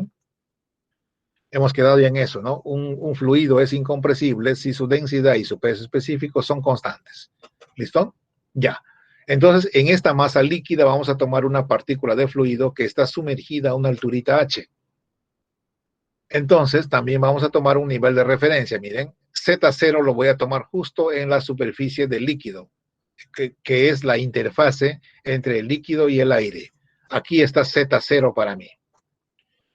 Cualquier nivel de elevación que se mida por arriba es positivo y cualquier nivel de la altura que se mida hacia abajo es negativo. Entonces, como yo tengo una partícula de fluido sumergida a una altura h, entonces hasta este nivel es z igual menos h, ¿sí? En relación a este sistema de referencia. Listo, entonces, ¿qué más tenemos? Tenemos que sobre esta superficie de fluido líquido está actuando la presión atmosférica, ¿no? Presión que ejerce la atmósfera hasta este líquido.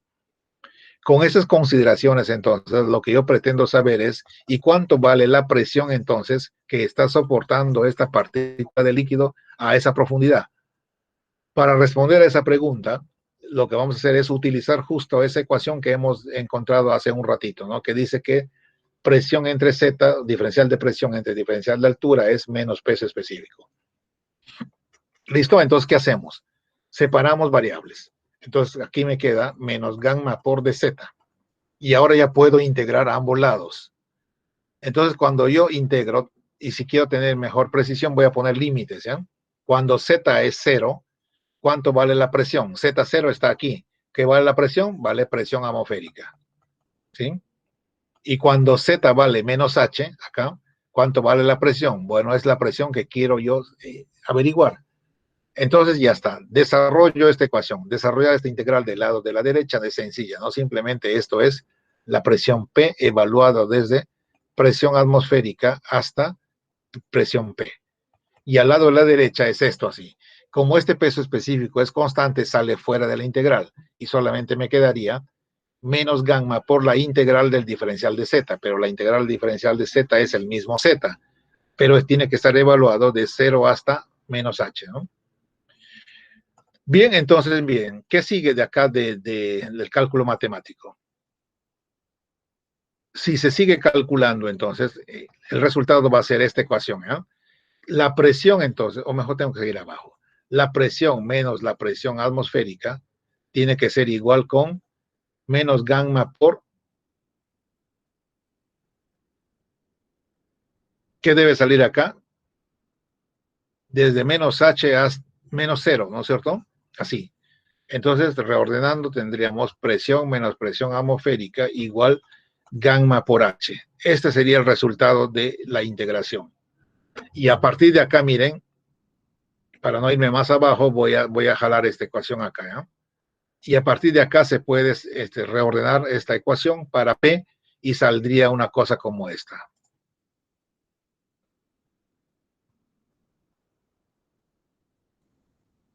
Lo voy a llevar hacia arriba.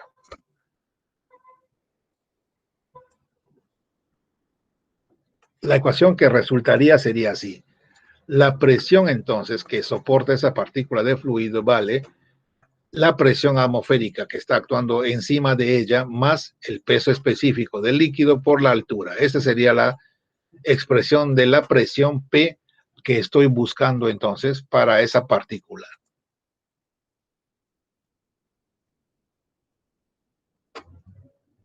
Listo. Bueno, ¿cómo interpretamos este resultado? Que eso es lo más importante que debemos de rescatar. ¿Cómo se interpreta?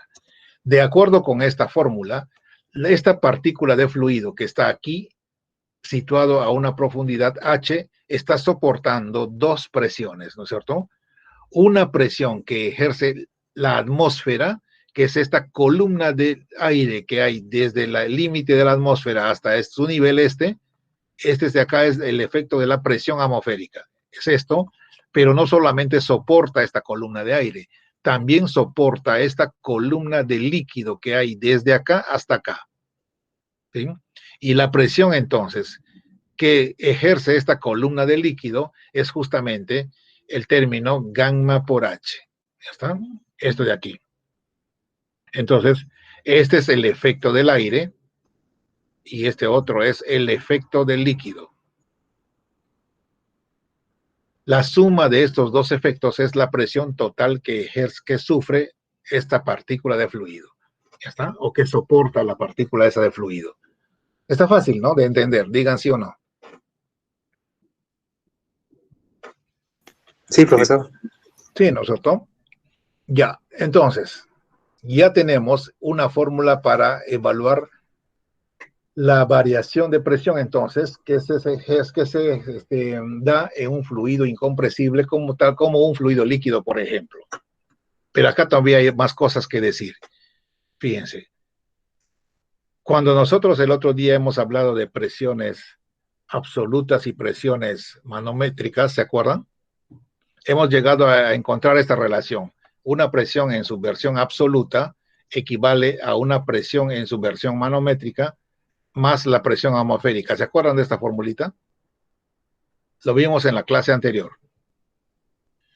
Confirmen, ¿sí o no? Sí, profesor. Sí, ¿no es cierto? Entonces, si ustedes comparan esta ecuación con esta, entonces el término gamma H, ¿qué vendría a ser? Comparando. Presión manométrica. La presión manométrica, ¿no es cierto? ¿Sí? Pero bueno, en el caso de los fluidos, a esta presión que ustedes ven por aquí, presión manométrica, se le suele llamar también presión hidrostática. ¿Ya está? Presión hidrostática. Entonces, por ahora no nos confundamos con eso, solamente quería hacerles notar eso. Nos quedamos con presión manométrica, ¿ya? El efecto del líquido también se llama, solo del líquido, se llama presión manométrica, solo por comparación con esta formulita. ¿Ya está? Después vamos a meternos con lo de la presión hidrostática para que no se confundan. Ya. Entonces eso quería hacerles notar a ustedes. Esta presión entonces puesta así, aunque realmente, a ver, ¿cómo les hago entender esto? Es una forma práctica de entender, ¿ya? Porque en realidad los especialistas, los que conocemos esto, en realidad a mí no me gustaría que ustedes se lleven la idea de que esta presión es absoluta y que esta otra es manométrica. No es así en realidad, pero con fines prácticos funciona. Ya, quisiera decirles más, pero de repente voy a confundirlos, mejor los dejo ahí. Si ustedes ya entendieron eso, es suficiente, ¿no? A ver. ¿O quieren la versión correcta? Ustedes dirán. ¿O No quieren nos deje que les con la den- duda, profe. quieren la versión correcta ya? Entonces vamos a esto, ¿ya? Fíjense, el otro día yo les había comentado a ustedes que una presión, independientemente de qué presión sea, se puede expresar ya sea en forma manométrica o en forma absoluta. ¿Se acuerdan de eso? Una presión puede ser expresada en forma absoluta o puede ser expresada en forma manométrica. ¿Y eso de qué va a depender? Pues va a depender de mí. Si yo quiero, lo expreso en forma absoluta y si no, lo puedo expresar en forma manométrica. Solo un repaso rapidito. Por ejemplo, tengo acá la presión 0. Si esta presión lo mido desde acá, desde 0 hasta aquí, entonces esta presión es absoluta. ¿Correcto? Pero si esta presión hasta este nivel de un fluido lo mido desde esta referencia, que es la presión atmosférica, entonces medido de aquí hasta acá, esa presión se dice que es manométrica. ¿Se acuerdan eso? Hemos visto esto de la clase anterior, ¿se acuerdan o no? Sí, profesor. Sí lo vimos. Sí, lo explicó, profesor. Lo explicamos, ¿no es cierto? Entonces yo puedo referenciar la presión si quiero desde 0 y entonces ahí está su versión absoluta. Pero si no me gusta referirme desde 0, lo puedo referir desde la atmosférica y ahí tendría su versión manométrica. En todo caso, que quede claro que yo lo voy a decidir. Entonces, fíjense, en términos de la presión atmosférica tiene dos posibles valores. Vale 101.325 si lo expreso en versión absoluta, o de lo contrario, vale 0 si lo expreso en versión manométrica. ¿De acuerdo? Entonces, fíjense, si yo tengo ya esa idea, esta formulita de acá se puede expresar también de dos maneras, ¿no? Si yo expreso la presión atmosférica en forma absoluta, tendré que poner acá 101.325 pascales más el peso específico por la altura. Y en este caso, esta presión resultante debe ser absoluta. A veces se le pone a la derecha o a veces se le pone aquí, paréntesis, abs, ¿está? Como quieran. ¿Listo? Ahora, de lo contrario, si yo le pongo 0 a esta presión atmosférica, 0, entonces solamente va a quedar 0 más gamma de H, o sea, solamente es gamma H. Y esta presión resultaría entonces en su versión manométrica. ¿Está? Esto es lo último que les dije a ustedes, que este efecto solamente del líquido es la versión manométrica. ¿Está? Pero quiero que quede claro que la interpretación es así. No sé si se entendió o no lo que quiero decirles. Sí, se entendió. ¿Sí? Ya, perfecto, entonces. Por último, ya entonces dejamos esta ecuación por ahí, lo vamos a utilizar más adelante cuando revisemos ejercicios, ya cuando hagamos problemas. Que quede ahí esta ecuación como para su uso en líquidos. ¿Qué pasa ahora cuando nosotros queremos saber la variación de presión en fluidos que son compresibles como el aire, por ejemplo? Fluido compresible como el aire. El aire tiene la característica de tener un peso específico ya no constante, sino variable. ¿Sí? Recuerdan, para que sea compresible, tanto ρ como gamma deben ser variables, ¿no? Muy bien, entonces para eso voy a tomar esta figura. Tengo una figura que me muestra acá una porción de mar y una porción de tierra firme. Entonces la atmósfera está por acá encima, el límite de la atmósfera. Entonces ya sabemos que esta presión medida al nivel del mar es la presión atmosférica estándar, ¿sí? Al nivel del mar, ya está. Y una presión cualquiera en tierra se llama presión atmosférica local. ¿Se acuerdan eso, no? Entonces yo quiero saber cuál es la presión atmosférica local a una cierta altura Z igual a H, medido desde el nivel del mar. Entonces, fíjense, al nivel del mar le voy a asignar Z0. Y después de ahí hacia arriba, entonces voy a utilizar un eje Z, de tal modo que hasta la elevación H, donde se encuentra esa localidad, tendremos Z igual a H. Entonces mi objetivo es saber una vez más cuál es la presión atmosférica local en este lugar que se encuentra a una altura H. Tenemos un micrófono abierto que está haciendo estática, por favor ciérrenlo. Ya, gracias. Entonces, ¿qué hacemos? Miren, para saber cuánto vale esta presión, simplemente otra vez voy a utilizar la fórmula que ya conozco, menos gamma por dz. Pero aquí no puedo ya integrar, ¿saben por qué? Porque ahora este peso específico no va a poder salir fuera del integral porque ya no es constante. Entonces, antes de hacer eso, lo que puedo hacer es esto, ¿no? dP vale menos densidad por gravedad por dz. Y ahora este término del ρ lo puedo reemplazar por esta ecuación equivalente que es de la ecuación de los fluidos gaseosos. Entonces voy a poner así, menos presión entre RT por gravedad. Entonces se quedaría por dz.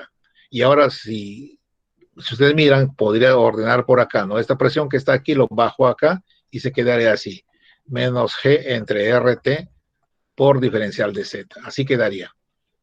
Ahora sí ya podría plantear integrales a ambos lados y con límites, ¿no? Para Z0 la presión vale presión atmosférica estándar. ¿Listo? Y para Z igual H vale presión P que estoy queriendo investigar. Muy bien, entonces, ¿qué pasa aquí? Cuando llegamos a una ecuación de este tipo, la pregunta es, ¿y cómo lo solucionamos? Solucionar el lado izquierdo de esta ecuación, esto es fácil, ¿no? Representa un logaritmo natural, evaluado desde la presión atmosférica estándar hasta la presión P. Pero el lado de la izquierda, lo máximo que podría hacer es sacar G, que es constante, sacarlo fuera, y R sacarlo fuera porque es constante. Pero yo no podría sacar a la temperatura afuera, porque ya sabemos que la temperatura no es constante con la elevación. ¿Sí? Entonces la ecuación se quedaría acá. ¿Y ahora qué hago para seguir desarrollando? Bueno, hay 2 o 3 posibilidades de desarrollo de esta ecuación. Les voy a mostrar las 3, ¿eh? Les voy a mostrar ellas. ¿Cuáles son? La primera idea es, para poder seguir con la solución, es considerar, miren, que la temperatura es constante. Aquí está. Si yo considero que la temperatura es constante, el desarrollo de esta ecuación conduce a esta formulita que está acá. ¿Cómo así? Fácil, ¿no? Entonces, si la temperatura es constante, esta cosa ya se simplifica. Menos GR, y tendría acá, T sale fuera porque es constante, y acá se quedaría Z evaluado de 0H. Listo. Entonces tendría una ecuación como esta, y seguía acá el logaritmo natural de P, evaluado también desde presión atmosférica estándar hasta la presión P. Entonces ya se puede despejar P de esta ecuación, y el resultado sería esta fórmula amarilla. Bien, entonces esto ha sido posible si es que yo considero la temperatura constante, entonces sale fuera del integral del modo sencillo. Pero esta ecuación tiene mucha limitación, ¿no? Porque ya sabemos que la temperatura no permanece constante con la elevación. Hay variación. La temperatura se enfría en la medida en que vamos subiendo o ascendiendo hacia arriba. Pero, bueno, es un primer intento, ¿no es cierto? Tener una fórmula, ahí está. Ahora, aquí viene la potencia de esta atmósfera estándar, miren. Cuando yo, por ejemplo, necesito operar esta fórmula con más precisión, entonces lo que debo hacer en lugar de sacar o considerar la temperatura constante es, hay que buscar una ecuación de la temperatura con la elevación Z. Y eso lo tenemos con la ecuación de esta línea recta, miren. Ahí está. Entonces, miren, si ya tengo la temperatura en función de Z, esta fórmula lo debo poner acá en el denominador. Y ahora sí, ya podría, como ya todo está en función de Z, ya podría integrar este término. Y cuando se hace eso, entonces la ecuación resultante es esta que está aquí. Al integrar, obtengo esta ecuación. ¿Ya está? Ya de frente les doy el resultado. Ya si ustedes quieren entretenerse con la matemática, lo pueden mirar en el cuaderno. Ahí está. Entonces, listo. Dice, la presión entonces que se ejerce a nivel local a una altura Z cualquiera equivale a la presión que ejerce la atmósfera aquí abajo multiplicado por T sub 0, que es la temperatura al nivel del mar, más la pendiente de esta recta, que es alfa, multiplicado por la altura entre T sub 0 otra vez. Y todo ello elevado a la menos G entre alfa R. Aquí otra vez alfa es la pendiente de la recta, G es la gravedad y R es la constante particular del aire. Esta misma fórmula que ustedes ven por acá ya lista para su aplicación quedaría así. La presión es igual a, la presión atmosférica vale 101.325 pascales, ¿ya está? Multiplicado por T sub 0, hemos dicho que vale 15 grados, ¿sí? 15 grados, pero aquí no vamos a ponerle, no vamos a ponerle en grados, sino vamos a hacer esto. En primer lugar voy a dividir. Si yo divido esta ecuación que está adentro, sería 1 menos, así, ¿no? 1 menos alfa Z entre T sub 0, ¿están de acuerdo? Así quedaría el paréntesis, elevado a la menos G entre alfa R. Ya está, entonces voy a seguir esta cosa. Pero yo sé que este alfa vale, perdón, 1 más alfa por z entre t sub 0. Pero yo sé que este alfa vale lo que les había dicho en antes, ¿no? 0,0067 Kelvin por metro. Así que le pongo su valor multiplicado por 0,00.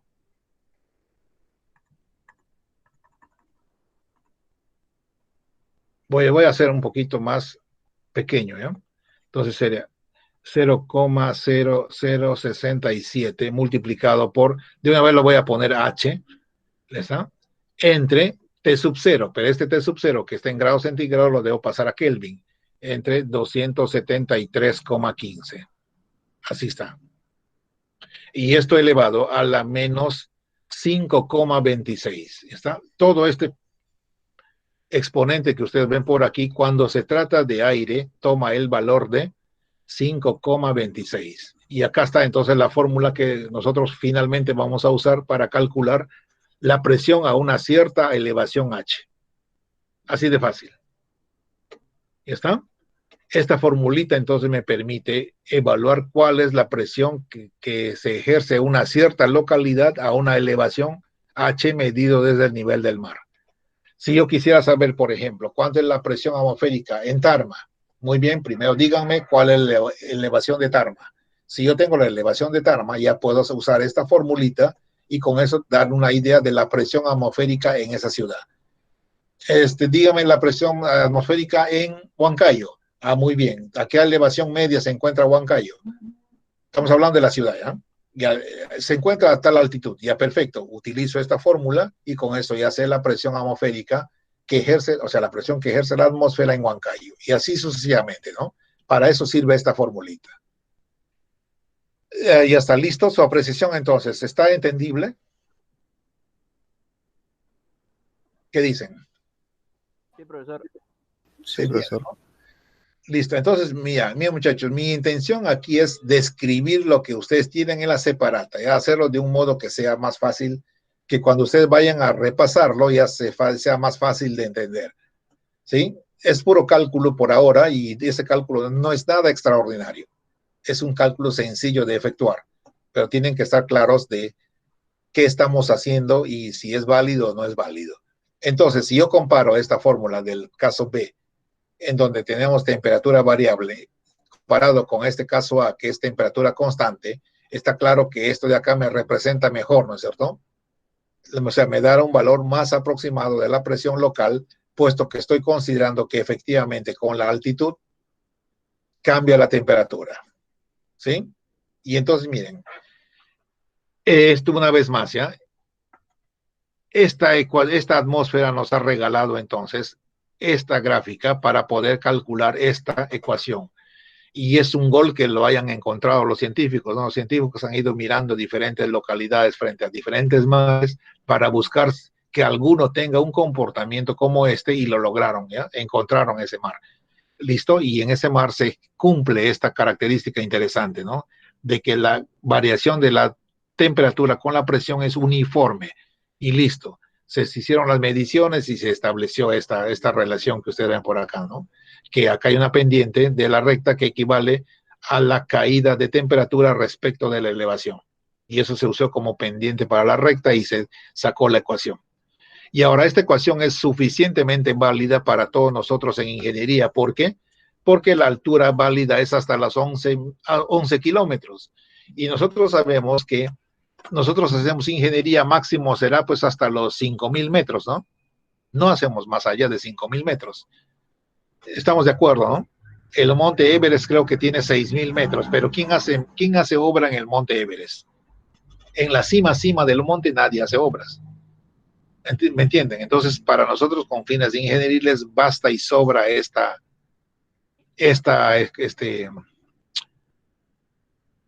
altitud, 11 kilómetros para nuestros fines, ¿no? O sea que es perfecto, encajamos ahí.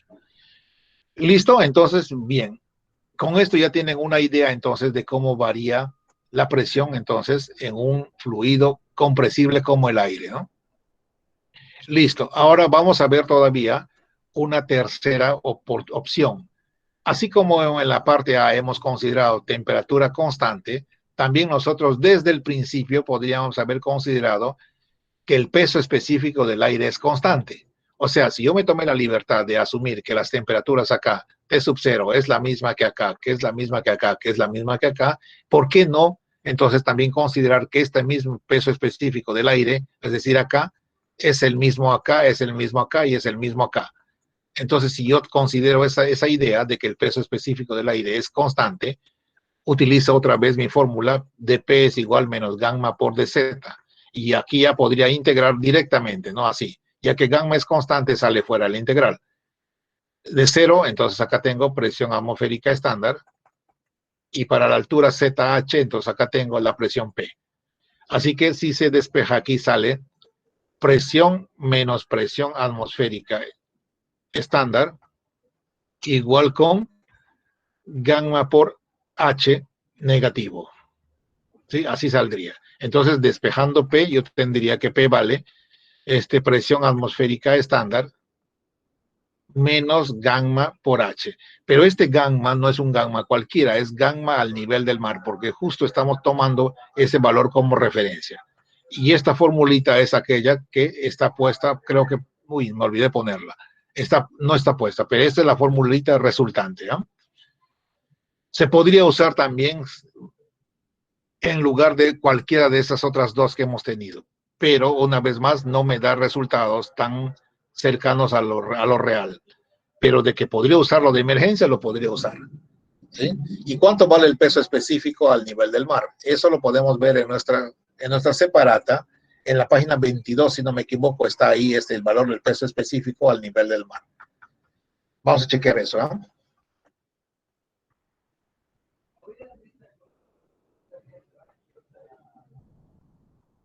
Separata. ¿Y dónde está la separata? Creo que la separata lo tengo en mecánica de fluidos por acá. Ahí está.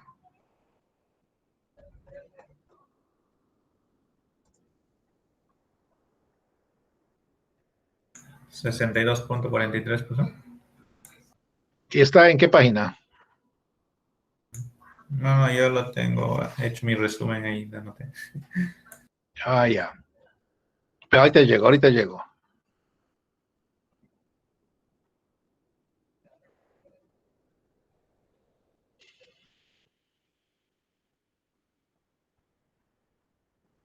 Página 20, acá está.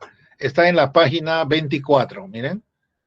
Aquí está propiedades del aire al nivel del mar en condiciones estándares. Pueden ver esto, ¿no? Esa tablita. Está en la separata. Entonces aquí podemos mirar esto, ¿no? Peso específico del aire, acá está. El peso específico del aire al nivel del mar vale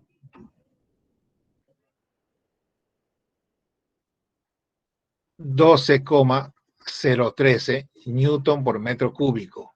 ¿Listo? Y en el sistema inglés vale el peso específico del aire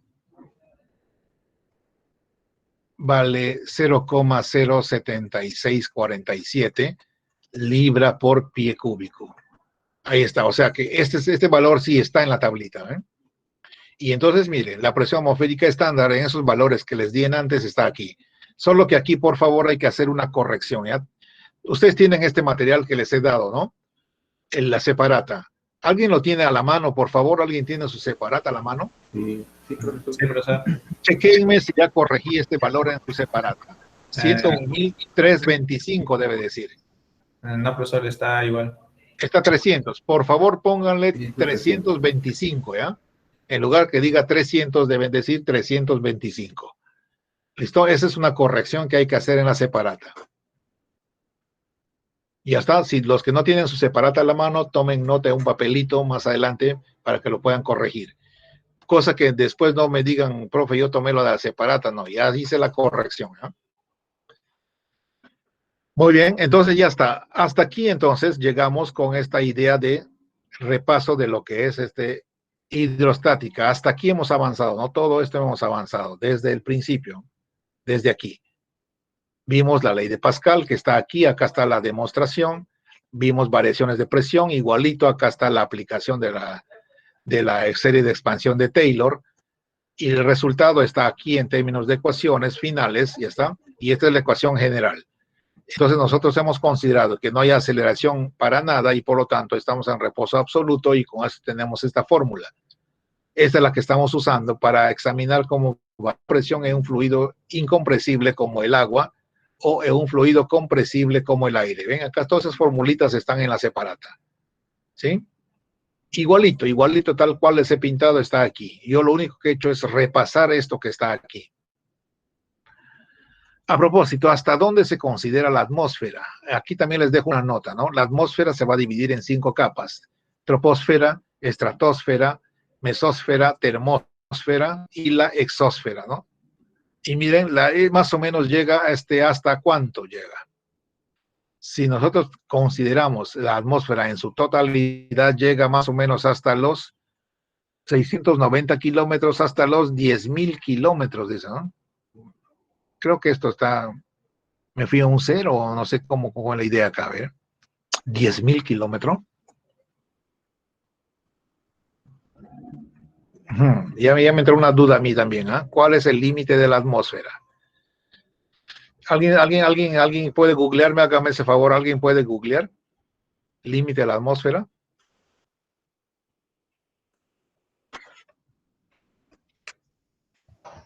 Sí, está bien, profe. ¿Está bien? Dice 10.000 10.000. kilómetros. Sí, sí, Entonces, Dios. ya miren, entonces, cuando yo les pongo esta referencia, esto es tierra y acá está el límite de la atmósfera, entonces estamos hablando de justo estos 10.000 kilómetros. ¿Eh?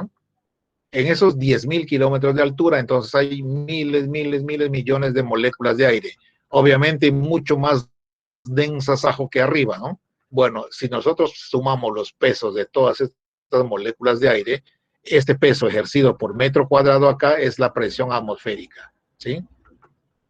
De eso estamos hablando, ya de esta columna que puede llegar a tener hasta 10.000 kilómetros entonces de altura. Listo. Entonces ya está. Hasta aquí llega nuestro repaso el día de hoy. La siguiente sesión vamos a ver manómetros y después de eso vamos a entrar a ejercicios. ¿No? ¿Listo? Quedamos entonces en nuestra sesión hasta aquí. Pero antes de que me vaya voy a tomar asistencia. ¿Dónde están? ¿Ustedes están? ¿Sigo con ustedes o ya me desconecté? Acá estamos, profesor. Ahí están. Presente, profesor. Aquí estamos, profe. Ya, Presente. pues yo ya me pierdo en mi propio escritorio. A ver dónde Está, está. profe. Ah, ya encontré, ya los encontré. Aquí están. Estamos esperando el almuerzo. Esperando el almuerzo. Ya igual también vamos a almorzar. Ahorita vamos. Registro de asistencia. Mecánica de fluidos. Y ya les he colgado las clases que están pendientes, ¿no?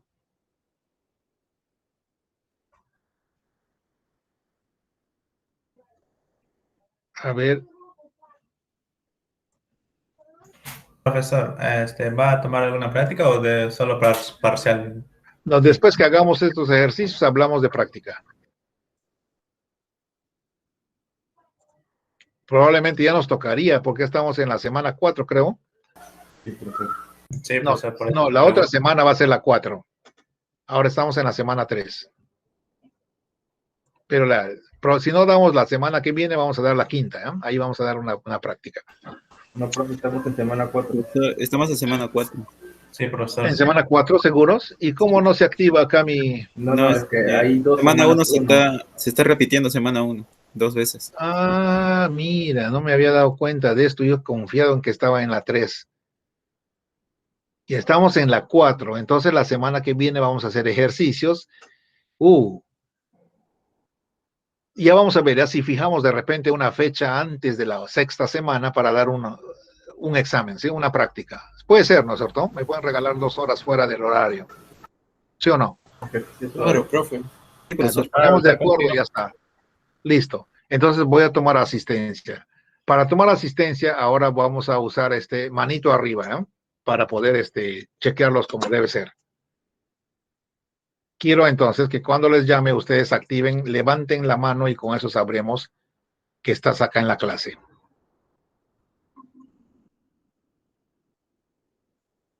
A ver. Oh, tengo doble. No. Estoy acá. Y ahora sí. Siempre me pierdo con estas cosas. Ya vamos a ver, Alania.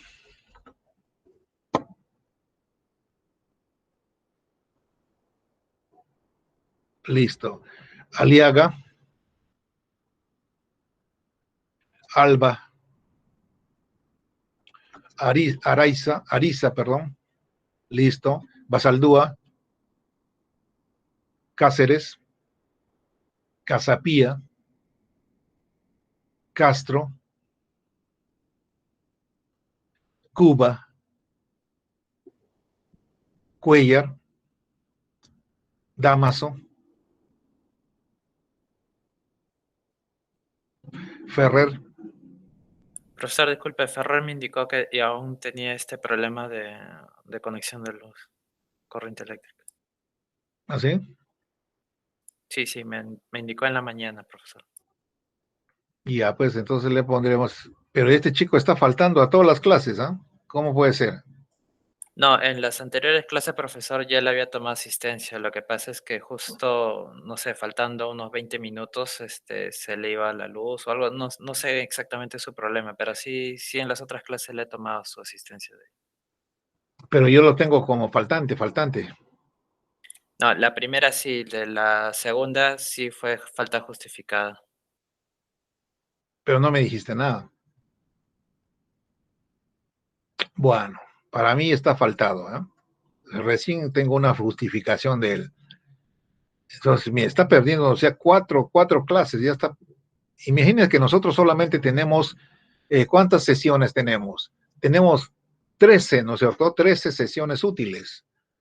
Y de ahí hasta faltando a 3 ya es muy complicado. Recuérdese que ahora la dirección ha dicho ya que 30% y están fuera, ¿no? 30% de inasistencias.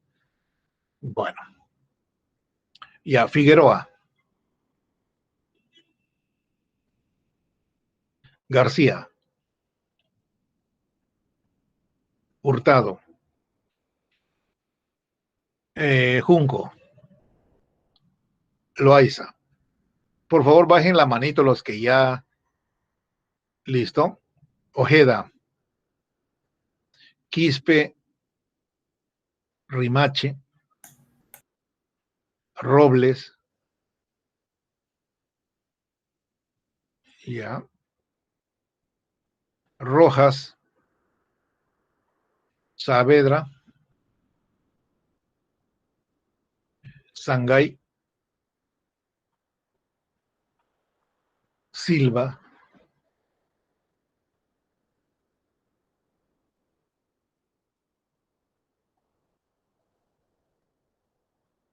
Torres. Ucañán. Villegas. Ya, así está, ¿no? Y listo, finalizamos. Profesor, Ajá. disculpe, yo tengo una falta en la semana 2, creo, y sí asistí. Lo siento, si no respondiste, ya fuiste. No lo cambies. No voy a cambiarlo ya porque ya reporté estos reasistencias. O sea, para eso yo les muestro en pantalla, ¿no? Para que ustedes verifiquen qué está pasando aquí. Si no te muestro es otra cosa. Bueno, ok chicos, entonces ya estamos aquí, llegamos a la finalización de esta sesión. ¿Ya? Voy a dejar de grabar y nos vamos ya a almorzar.